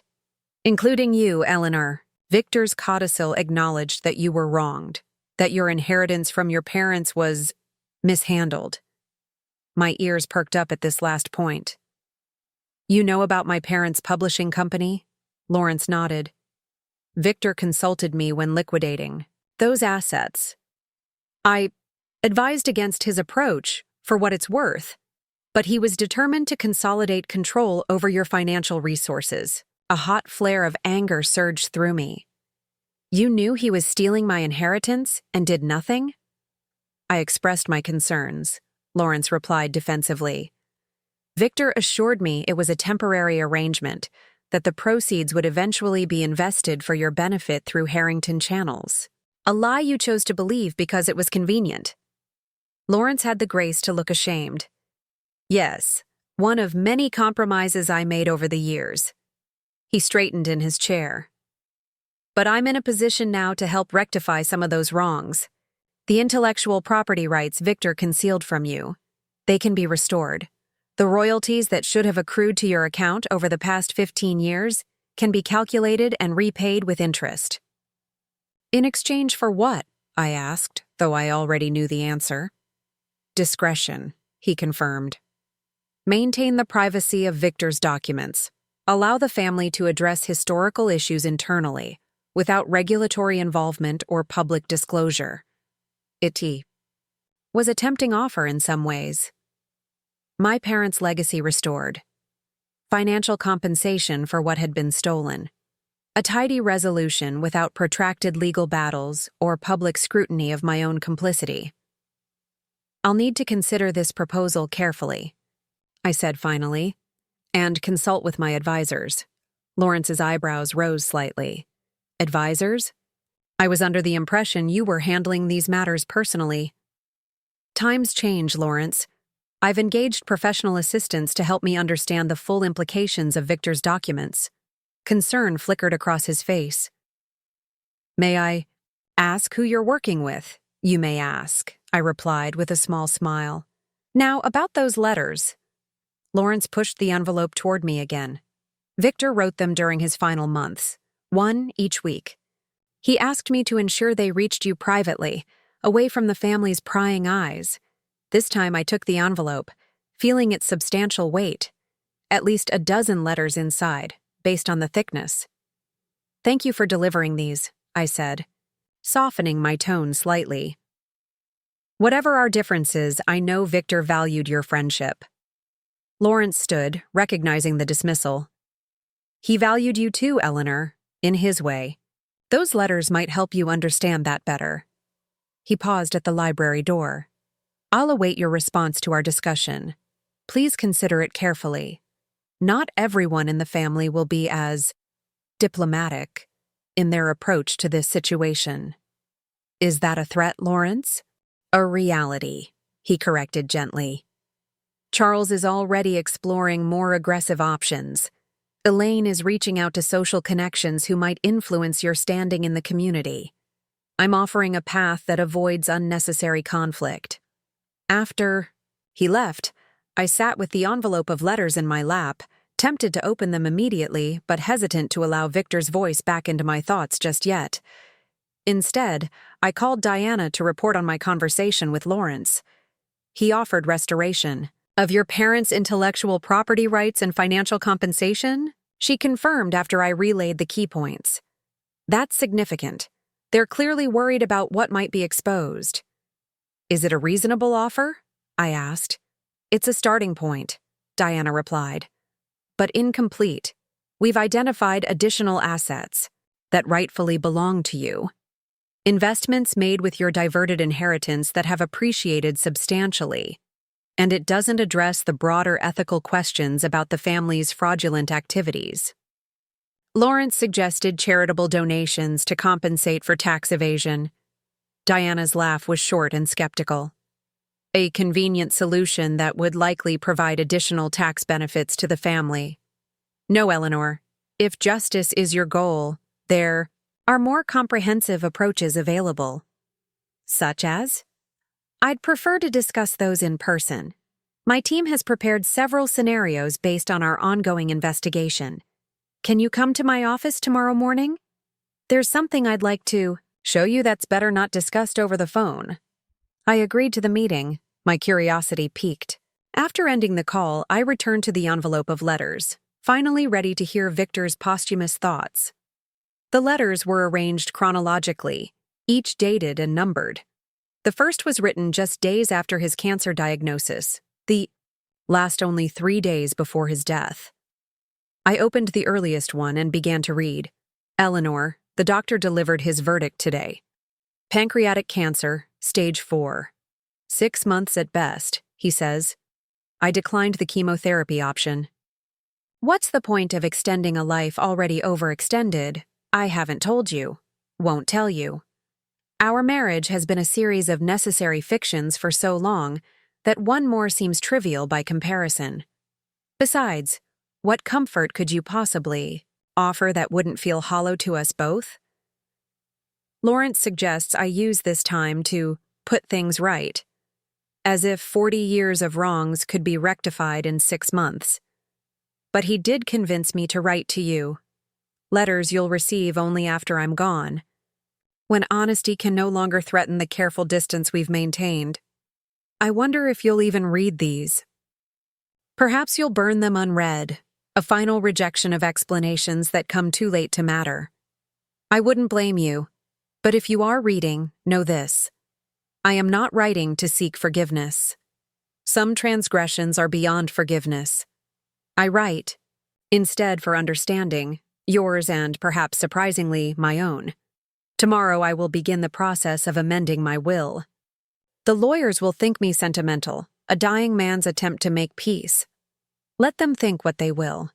You and I know the truth has always been more complicated. Until tomorrow, Victor set the first letter aside, unsure what to feel. Victor's voice came through so clearly. The intellectual detachment, the mild condescension, the self-awareness without true remorse that had characterized our later years together. The second letter delved into memories of our courtship, his calculated pursuit of the naive daughter of a respected but modest publishing family, his genuine surprise when he found himself drawn to my intelligence and quiet confidence, his father's warnings about marrying beneath the Harrington standard. I told myself I married you despite my father's objections, Victor wrote. A small rebellion against the Harrington legacy. Only later did I recognize that in choosing you, educated yet unworldly, intelligent yet impressionable, I was following his playbook precisely. A wife who would enhance our social standing while remaining pliable to Harrington priorities. For that unconscious calculation alone, I owe you an apology I never offered in life. The third letter described the early years of our marriage, my initial involvement in discussions about the business, my suggestions that Victor had first welcomed, then gradually dismissed as the pressures of maintaining his father's empire consumed him. "You stopped offering opinions at some point," he observed. "I told myself you had lost interest in business matters, but in truth, I had trained you to silence through 1,000 small rejections. By the time I recognized what we had lost, the pattern was too deeply established to break without shattering everything else." I continued reading through the evening, each letter revealing a Victor I had glimpsed only in fragments throughout our marriage. Reflective, occasionally remorseful, capable of insights he had never shared with me directly. The letters chronicled the gradual corruption of a young man who had inherited not just a business, but a system of fraud and manipulation, who had initially questioned, then ultimately embraced his father's methods. They detailed his awareness of my discovery of the Meridian documents and his shock when I said nothing, either to him or to authorities. "Your silence was the most powerful thing you ever did," he wrote in the 8th letter. "It forced me to see you clearly for perhaps the first time, not as the compliant wife I had shaped, but as a woman making her own complex moral calculations. I watched you in the weeks that followed, waiting for accusations or demands that never came. Instead, you continued managing our home, hosting our events, maintaining the fiction of our partnership while carrying the weight of knowledge that could have destroyed everything. I never asked why you chose silence. Perhaps you feared the consequences of exposure. Perhaps you lacked confidence in your understanding of what you'd found. Or perhaps, and this thought haunts me most, you simply didn't care enough anymore to bother with confrontation. The opposite of love isn't hate, after all. It's indifference." By the time I reached the final letter, written just days before Victor's death, tears streamed down my face. Not for him, but for the decades of silent misunderstanding between us. For the partnership that might have been if either of us had found the courage to speak truth earlier. "My time is measured in days now," Victor wrote in a hand that trembled visibly on the page. "The morphine makes thinking difficult, but I am determined to finish what I started with these letters. I have arranged for you to have power after my death that I never willingly shared with you in life. The house, financial independence, and, most importantly, the documents that expose the true foundation of the Harrington fortune. What you do with that power is entirely your choice. The family will attempt to intimidate you, as they always have. Charles with his bluster, Elaine with her manipulations, Lawrence with his reasonable compromises. They will underestimate you as I did for too long. Perhaps you'll choose to protect the Harrington name despite everything. Perhaps you'll burn it all to the ground. Either way, you will finally be acting from a position of true choice rather than constrained acquiescence. My final confession: I loved you, Eleanor. Not consistently, not well, not in ways that mattered when they should have. But in my imperfect way, I did love you. More at the end than at the beginning, which is perhaps life's cruelest irony. Whatever path you choose after I'm gone, know that you have earned the right to walk it answerable to no one but yourself. Goodbye, Victor. I set the final letter aside, emotionally drained, yet strangely peaceful. Victor's posthumous honesty, however self-serving it might be, had given me something I hadn't realized I needed. Confirmation that my perceptions of our marriage had not been delusions, that the subtle erosion of my identity had been real, not imagined. His acknowledgement of the wrong done to me, stolen inheritance, psychological manipulation, emotional neglect, would not undo 40 years of damage. But it provided a foundation for whatever came next, a starting point for reclaiming what had been taken, not just financially, but personally. Tomorrow I would meet with Diana to discuss concrete steps toward justice. But tonight, surrounded by Victor's confessions and regrets, I allowed myself to grieve. Not for him, but for the woman I had been before I became Mrs. Harrington. For the marriage we might have had if truth had been its foundation rather than its casualty. And in that grief, I found not weakness, but clarity. The path forward would not be defined by revenge or capitulation, but by restoration. Of truth, of dignity, of the legacy that had been stolen from me. The next morning dawned with surprising brightness, as if the emotional catharsis of reading. Victor's letters had cleared not just my mind, but the very air around me. I dressed with purpose, choosing a structured blazer I'd purchased years ago, but rarely worn after Victor commented that it made me look too professional. Like you're heading to an office. Today, I was heading to an office, Diana's, and I embraced the confidence the garment provided.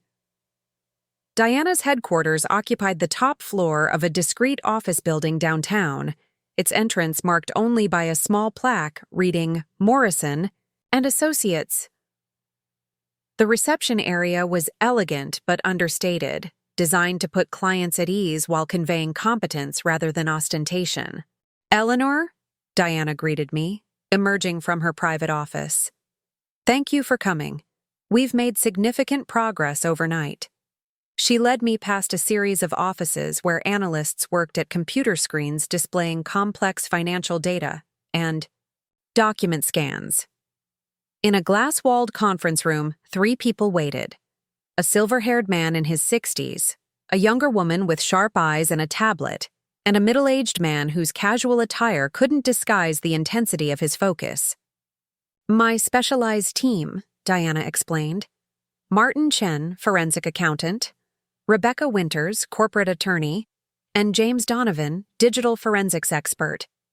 After brief introductions, we settled around the conference table, and Diana nodded to Martin Chen. "Mrs. Harrington." "Eleanor," he began, his voice carrying the precise cadence of someone accustomed to presenting complex information clearly. "We've completed an initial analysis of the financial documents you provided, cross-referenced, with public records and certain proprietary databases."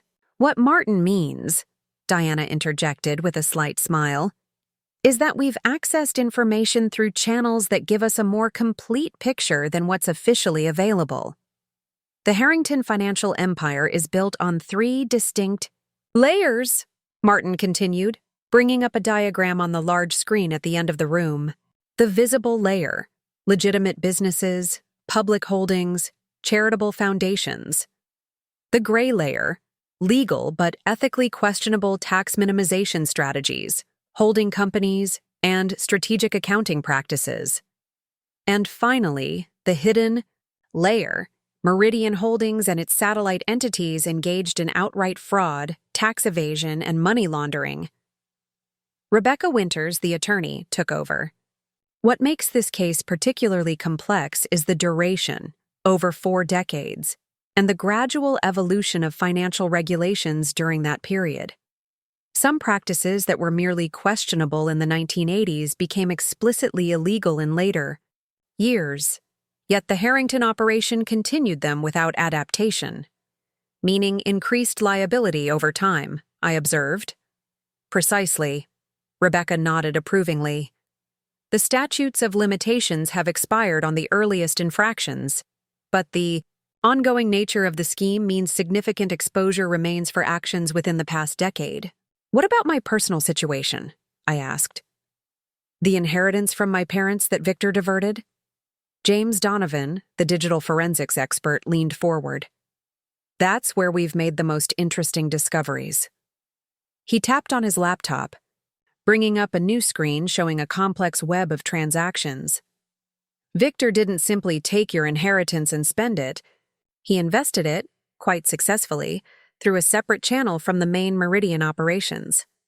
A channel named Eleanor's Trust," Diana added, watching my reaction carefully. The name struck me like a physical blow. "Eleanor's Trust? He created an account in my name?" "Not exactly in your name," James clarified.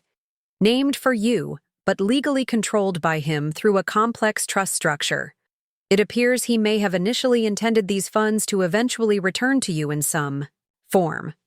Based on transaction patterns," Martin added. "We believe Victor used this account as a form of Let's call it psychological insurance, separate from his main fraudulent activities and managed more conservatively. The investments were primarily in publishing ventures, James continued, almost as if he was trying to maintain some connection to your family's legacy, even while keeping you separated from it. I tried to process this information, my emotions a complex tangle of anger, confusion, and a strange sense of vindication. Even in his deception, some part of Victor had recognized the wrong he was doing, had created this separate account as a form of distorted restitution. "What's the value of this trust now?" I asked. Martin glanced at his notes. "Based on our calculations, approximately $42 million. The number seemed surreal, so much larger than what my parents' modest publishing house could have generated directly. "Victor was an excellent investor," Diana said quietly, reading my expression. "Whatever his moral failings, his financial acumen was genuine. He grew your inheritance exponentially through strategic investments in emerging digital publishing platforms, ebook technologies, and related intellectual property.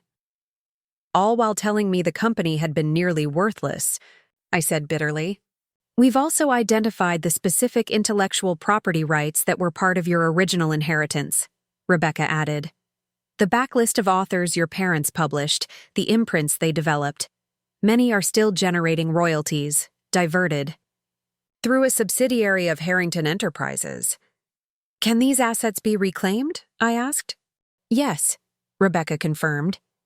"With the documentation Victor left you, we have a clear path to establishing your rightful ownership. The legal case is straightforward. This wasn't a complex fraud against an institution, but simple theft from a spouse, documented by the perpetrator himself." Diana brought the conversation back to the broader Harrington situation. "This brings us to the central question. What outcome are you seeking, Eleanor? Because we now have multiple options available." She outlined several potential paths forward, each with its own advantages and risks. Full legal prosecution, providing evidence to regulatory authorities that would likely lead to criminal charges against Charles, Elaine, and others involved in the Meridian scheme.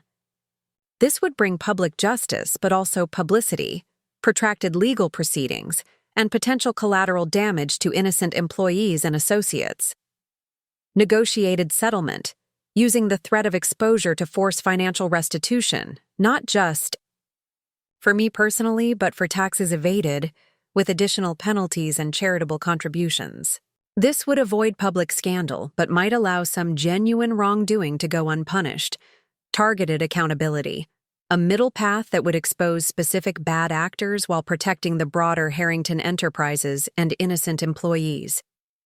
This would require careful navigation of legal and ethical boundaries, personal reclamation, focusing solely on recovering what was rightfully mine, Eleanor's trust, my parents' intellectual property, my rightful share of marital assets, while leaving the broader Harrington fraud for others to address.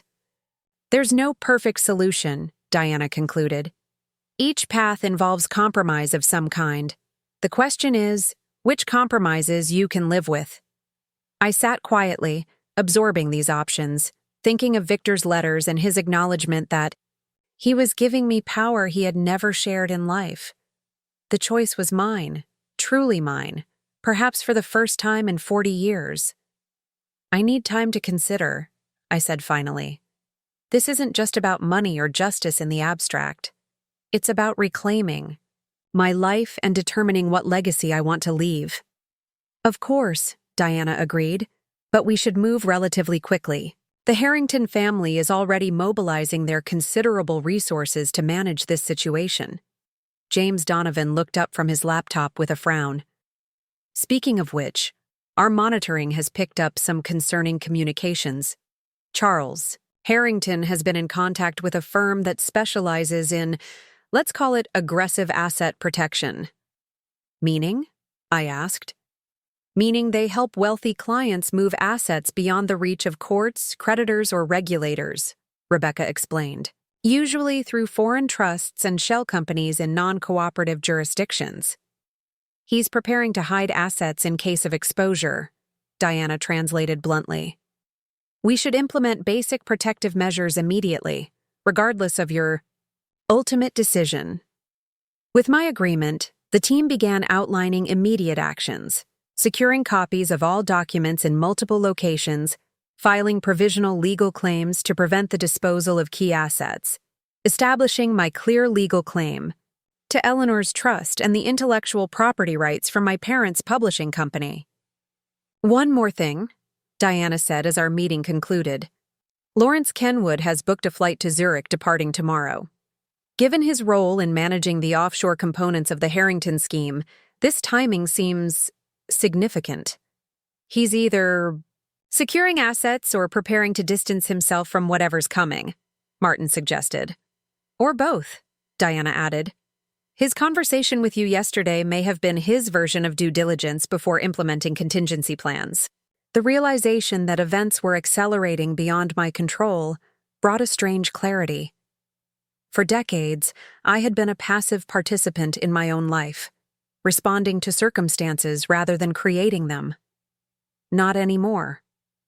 I've made my decision, I said, straightforward certainty replacing my earlier hesitation. I don't want vindictive justice or public humiliation for the Harrington family, but I won't accept half measures or token restitution either. Diana nodded encouragingly. What exactly do you want? First, complete restoration of what was taken from me, Eleanor's trust, my parents' intellectual property, fair compensation for 40 years of financial manipulation. That's entirely achievable, Rebecca confirmed. The documentation Victor left creates an unassailable legal position.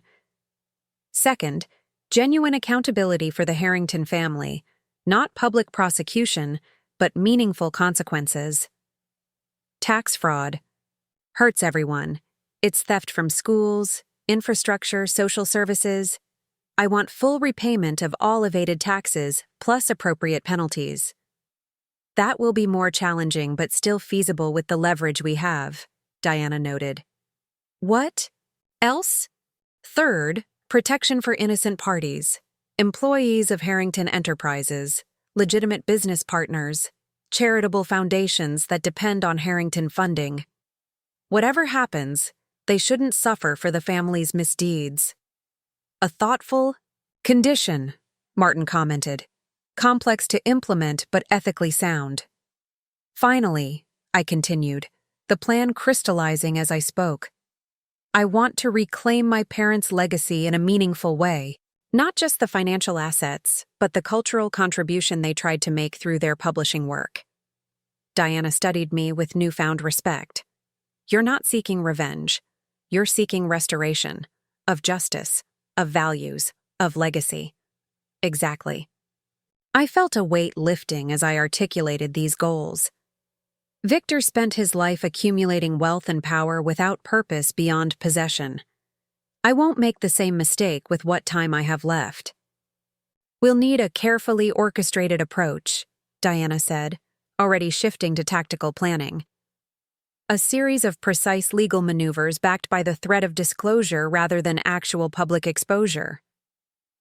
Unless they force our hand, Rebecca cautioned. The Harringtons won't surrender assets easily. They will if the alternative is worse, Diana countered, and we can make it very clear just how much worse that alternative would be. As the team began outlining the operational details of this approach, I felt a strange sense of peace settle over me. This wasn't about revenge against Victor or his family. It was about restoration, of truth, of justice, of my own agency after decades of gradual erosion. Victor's posthumous honesty, however belated, had given me something invaluable: the freedom to choose my own path forward without the constraints of our mutual deceptions. In his final act, he had recognized what I deserved all along: respect for my judgment, acknowledgement of my worth, and the power to shape my own destiny. Outside Diana's office windows, the city stretched before me, the same city where I had lived for 40 years as Mrs. Victor Harrington, admired for my grace and taste, but never truly seen. Now, at 70, I was finally emerging from that carefully constructed identity into something more authentic, more powerful, more genuinely mine. The path ahead would not be easy. The Harrington family would resist, manipulate, threaten. But, for the first time in decades, I was not facing such challenges alone or unarmed.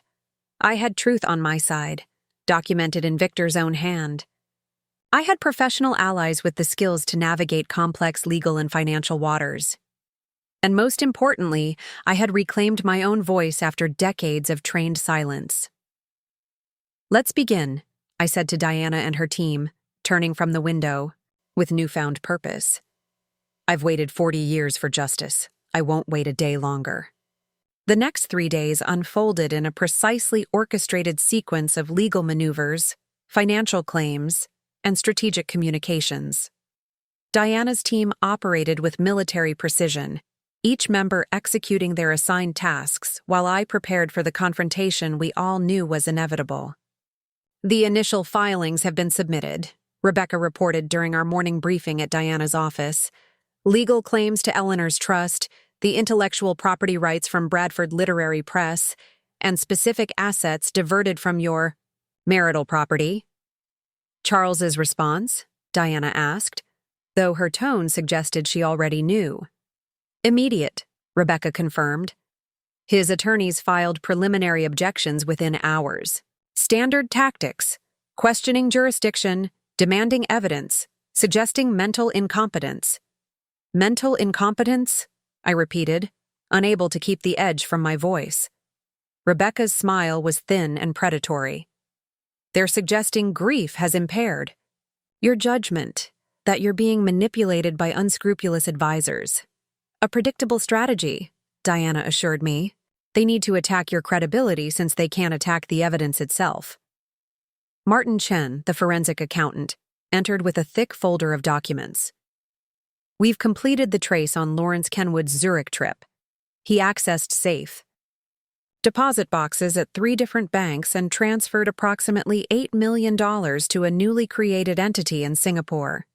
Securing his own position," Diana observed. "Classic self-preservation. What about the family?"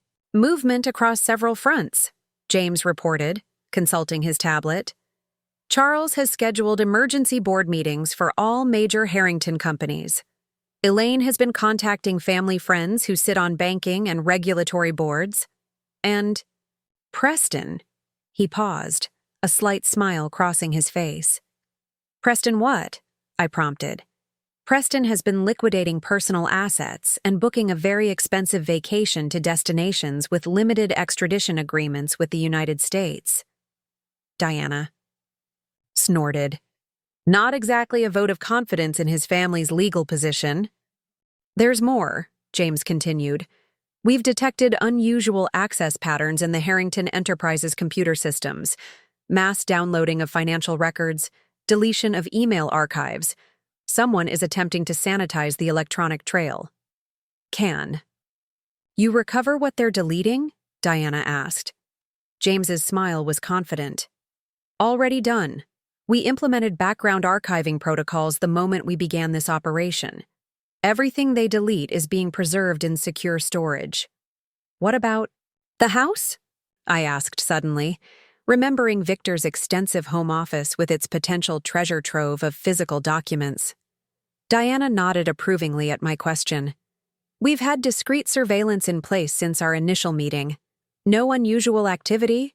"So far, but..." Her phone buzzed with an alert. She checked it, her expression hardening. "Speak of the devil. Security cameras show Charles arriving at your house with 2 men carrying document boxes and equipment." "They're going to search Victor's office," I realized. "Try to find and remove anything incriminating before I can discover it." "They won't find anything critical," Diana assured me. "We already secured the most important physical documents, but their attempt is telling, and potentially actionable as trespassing and evidence tampering." "Let them look," I decided after a moment's consideration. "Document their intrusion, but don't interrupt it. The more desperate their actions, the stronger our position becomes." Diana studied me with approval. You're thinking strategically now. Good.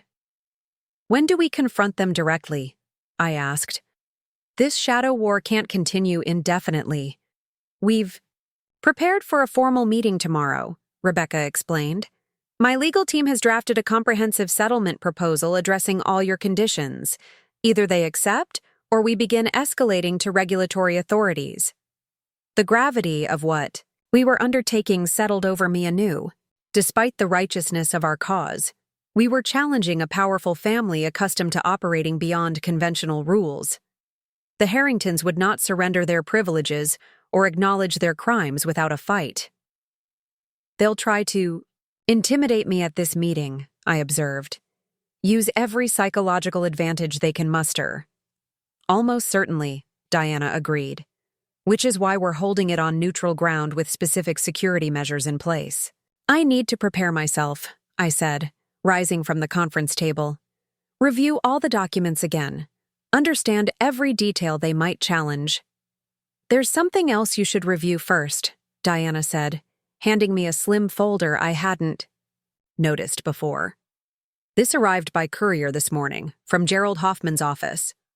Inside was a single sheet of legal paper with Gerald's letterhead and formal signature at the bottom. To Mrs. Eleanor Harrington. It has come to my attention that certain parties may be attempting to challenge the validity of the codicil to Victor Harrington's will on grounds of diminished capacity or undue influence. As Mr. Harrington's attorney of record and the executor of his estate, I am providing this sworn affidavit confirming that at the time he drafted and signed said codicil, Victor Harrington was of completely sound mind and under no external pressure whatsoever. Furthermore, I can attest that Mr. Harrington spent several months reviewing and organizing the documents referenced in the codicil, with full awareness of their contents and implications. He expressed to me, in multiple conversations, his explicit wish that you should have both possession of these documents and complete discretion regarding their use. Should this matter proceed to litigation, I am prepared to testify to these facts under oath. While attorney-client privilege limits what I can disclose about specific conversations with Mr. Harrington, I am authorized by provisions he established to confirm the authenticity and intentionality of his final arrangements regarding both the codicil and the documents in question. I remain available to provide any further clarification necessary.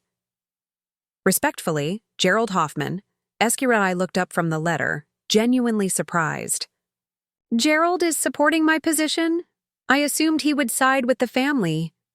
Diana's expression was thoughtful. Interesting, isn't it? Hoffman has been the Harrington family attorney for decades. This represents a significant break from that. Loyalty. He and Victor were friends since college, I mused. Perhaps that friendship ultimately outweighed professional considerations. Or perhaps, Diana suggested, he's protecting himself.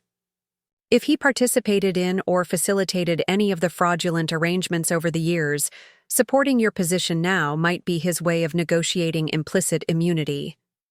I considered this less altruistic interpretation.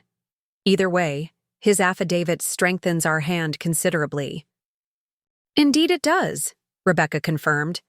It effectively neutralizes their primary strategy for challenging the codicil. Without that, they're left with far fewer legal options. As the meeting concluded, Diana walked me to the elevator. Are you ready for tomorrow? She asked quietly, her professional demeanor softening slightly into genuine concern. I've been preparing for this confrontation for 40 years, I replied, surprising myself with the truth of it. Even when I didn't know it was coming. Back at the house, my house, I found evidence of Charles's intrusion exactly as Diana had predicted. Drawers in Victor's study left slightly ajar, the faint scent of unfamiliar cologne lingering in the air.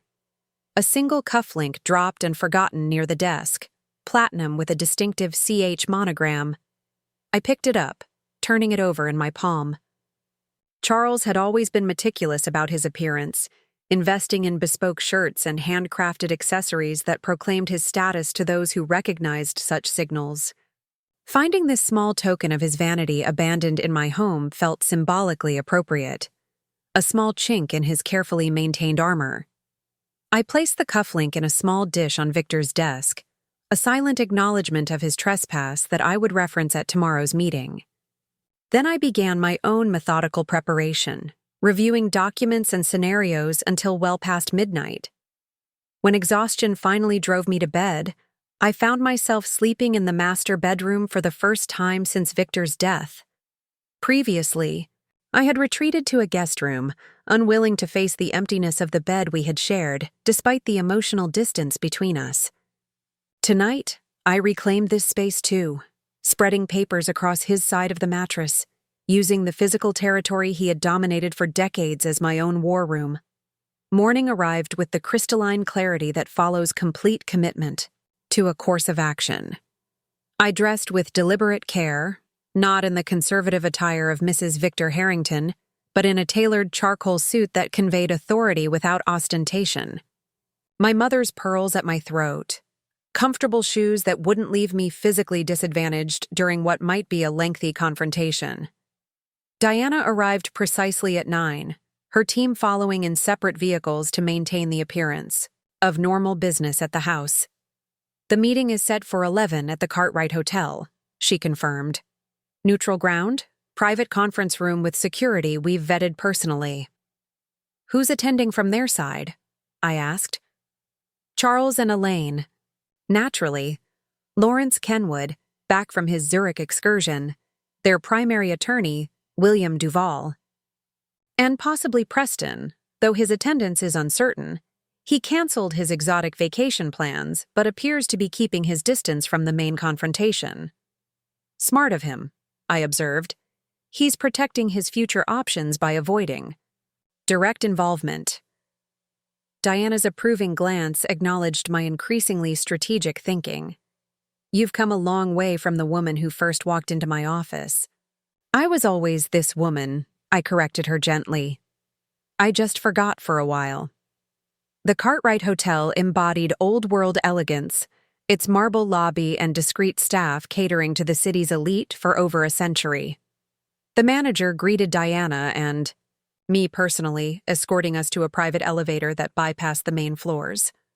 The Wellington room has been prepared according to your specifications, he assured Diana. Security personnel are in position, and recording equipment has been tested and confirmed operational. Recording equipment? I questioned as the elevator ascended. Standard procedure for high-stakes negotiations, Diana explained. Both parties agreed to it through their attorneys, creates an indisputable record of what's said and offered. The Wellington room occupied the hotel's top floor, a wood-paneled sanctuary with views of the city skyline through bullet-resistant windows. A massive conference table dominated the center, with comfortable leather chairs arranged around it. A sideboard held coffee, water, and light refreshments. Diana's team arrived first, setting up their materials with practiced efficiency. Rebecca arranged legal documents in precise stacks. Martin prepared financial summaries and projections. James configured a laptop connected to the room's display screen. At precisely 11, the door opened to admit the Harrington contingent. Charles entered first, his silver hair immaculately styled, his bespoke suit armor against the indignities of accountability. His face betrayed no emotion beyond a slight tightening around the eyes when he saw me already seated at the head of the table. Elaine followed, her practiced social smile firmly in place though it didn't reach her eyes. She had chosen a conservative navy dress and subtle jewelry, the uniform of proper society women facing unpleasant business. Lawrence Kenwood entered more hesitantly, his typical confidence dimmed by circumstance. His gaze darted between Charles and me, assessing where the greater danger lay. Behind him came William Duval, the Harrington family's litigation attorney, burdened with multiple briefcases and a permanently dyspeptic expression. Eleanor? Charles nodded stiffly, taking the seat opposite me. I see you've brought quite the entourage. Professional advisors, I corrected calmly. As have you. An uncomfortable silence fell as they arranged themselves around the table, The weight of 40 years of power dynamics suddenly shifted. I had always been the one accommodating them, in my home, at their offices, according to their schedules and preferences. Now they sat before me as equals at best, supplicants at worst. "Before we begin," Diana stated clearly, "let me confirm that everyone understands this meeting is being recorded and that all parties have consented to this through their legal representatives." Duval nodded tensely. "Confirmed." "Excellent." Diana's voice was coolly professional. "Mrs. Harrington has requested this meeting to discuss the resolution of certain financial and legal matters pertaining to the estate of Victor Harrington and related business entities. We have prepared a comprehensive settlement proposal addressing these matters in a manner that protects the interests of all legitimate stakeholders." Rebecca distributed copies of the proposal, thick documents, bound in blue covers with each recipient's name embossed on the front. "This is absurd," Charles declared, barely glancing at the document. "We're not here to negotiate the dismantling of legitimate family businesses based on misinterpreted documents and baseless accusations." "The accusations are hardly baseless," I replied, my voice steady despite the rapid beating of my heart. "As you discovered when you searched Victor's office yesterday without permission." Charles stiffened, his composure briefly cracking. Beside him, Elaine's eyes widened in alarm. "That's a serious allegation," Duval interjected. "Not an allegation, a documented fact." I reached into my portfolio and withdrew a small evidence bag containing the monogrammed cufflink. "Platinum with white gold inlay. Custom made by Armitage.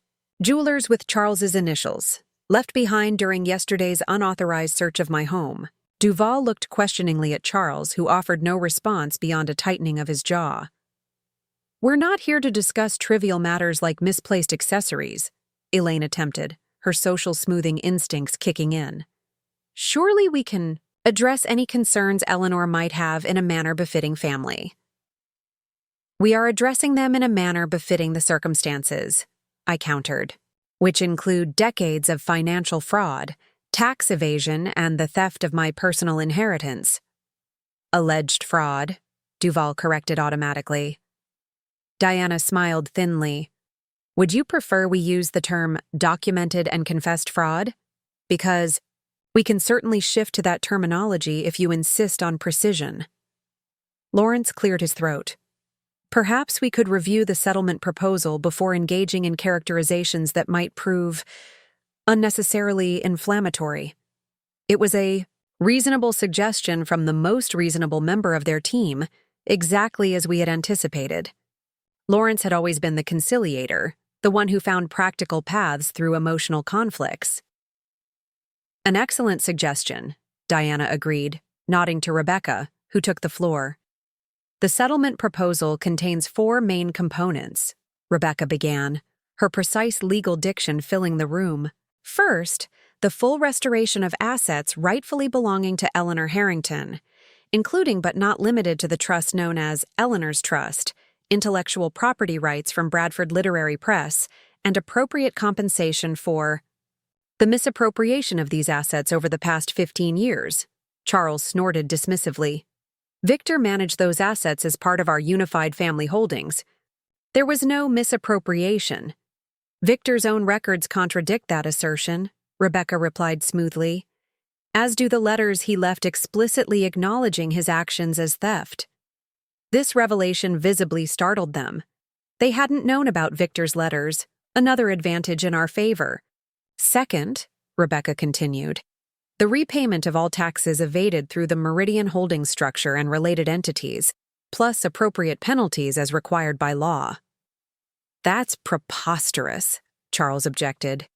"You're talking about potentially hundreds of millions of dollars based on your interpretation of complex financial structures." "Based on Victor's explicit documentation of fraud," Rebecca corrected. "And yes, the sum is substantial because the fraud was substantial. However, this proposal offers a structured repayment plan that would allow Harrington Enterprises to meet these obligations without operational disruption." "Third," she went on, ignoring Charles's sputtering protests. Protection for innocent parties, including employees, legitimate business partners, and charitable commitments. This section includes detailed provisions ensuring that the necessary financial restructuring doesn't harm those who were not involved in or aware of the fraudulent activities. Elaine leaned forward slightly, her expression thoughtful. This provision clearly resonated with her more charitable instincts, or at least with her concern for the family's public image. Finally, Rebecca concluded, the establishment of the Bradford Literary Foundation, funded by a portion of the recovered assets, dedicated to supporting independent publishing and emerging writers. This foundation would honor the legacy of Eleanor's parents while creating positive social impact from assets that were originally obtained through improper means. A heavy silence fell as they absorbed the comprehensive nature of our proposal. It wasn't just a financial settlement, it was a complete moral accounting, a restructuring of both assets and legacy. William Duval recovered first, his practiced litigation reflexes kicking in. This proposal is entirely one-sided and based on selective interpretation of documents we haven't been permitted to examine. My clients categorically reject these terms and the implications underlying them. That's your prerogative, Diana replied, calmly. However, rejection of this settlement path will necessarily trigger our alternative approach. Which is? Lawrence asked quietly, though his expression suggested he already knew. Diana turned to James, who activated the room's display screen. A precise timeline appeared, showing key regulatory agencies, filing deadlines, and potential outcomes. Submission of all documentation to the appropriate authorities, Diana explained. The Securities and Exchange Commission regarding securities fraud, the Internal Revenue Service regarding tax evasion, the Department of Justice regarding money laundering, and specific state agencies regarding the misappropriation of Eleanor's inheritance. She paused, allowing the implications to sink in. Based on our analysis and consultation with former officials from these agencies, we anticipate the following outcomes: criminal indictments within 60 days, asset freezes within 30, and complete dissolution of the current Harrington corporate structure within 18 months. This is blackmail, Charles snarled, his composure finally shattering completely.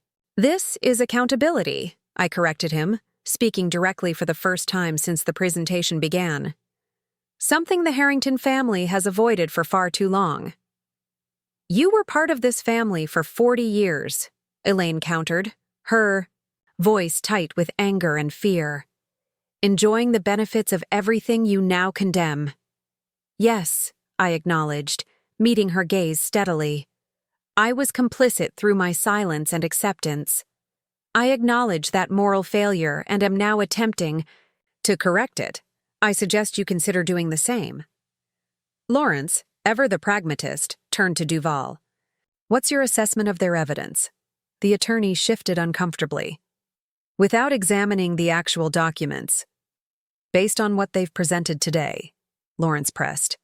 The cufflink, the mention of Victor's letters, their confidence in presenting regulatory timelines, your professional instinct. Duval hesitated, then sighed. If they have what they claim to have, their position is strong. Strong enough to secure criminal convictions? Lawrence continued. Potentially, Duval admitted reluctantly, though much would depend on specific prosecutorial decisions and potential jury sympathies. Lawrence nodded.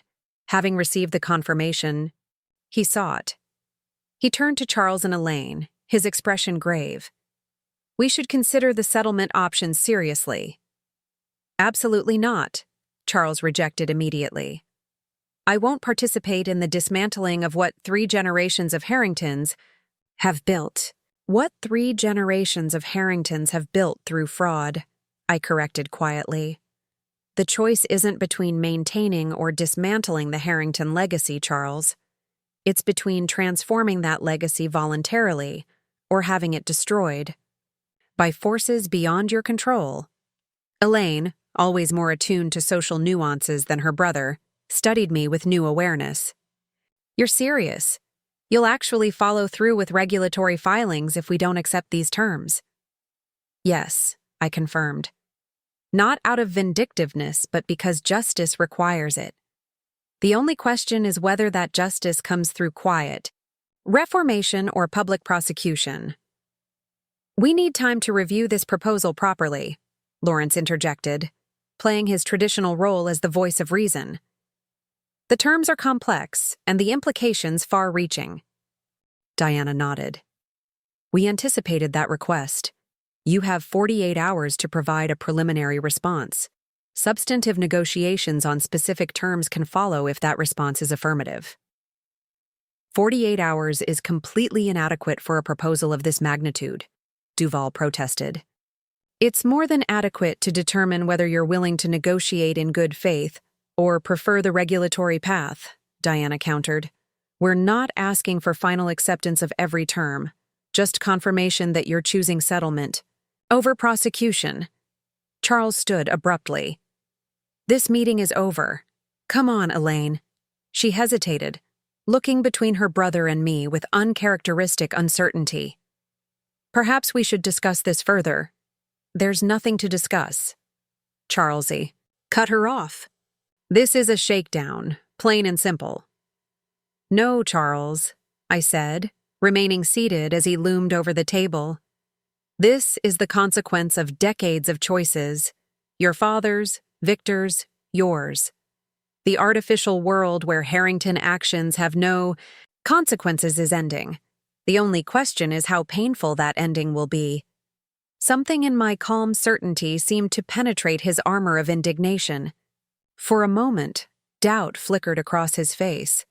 Perhaps the first genuine reckoning with the possibility that his comfortable reality might truly be collapsing. 48 hours, Diana confirmed as Charles gathered his things. After that, events proceed according to the timeline on screen. As they filed out, Charles rigid with suppressed rage, Elaine uncharacteristically subdued, Lawrence lingering briefly with an unreadable glance in my direction, I remained seated, hands folded calmly before me.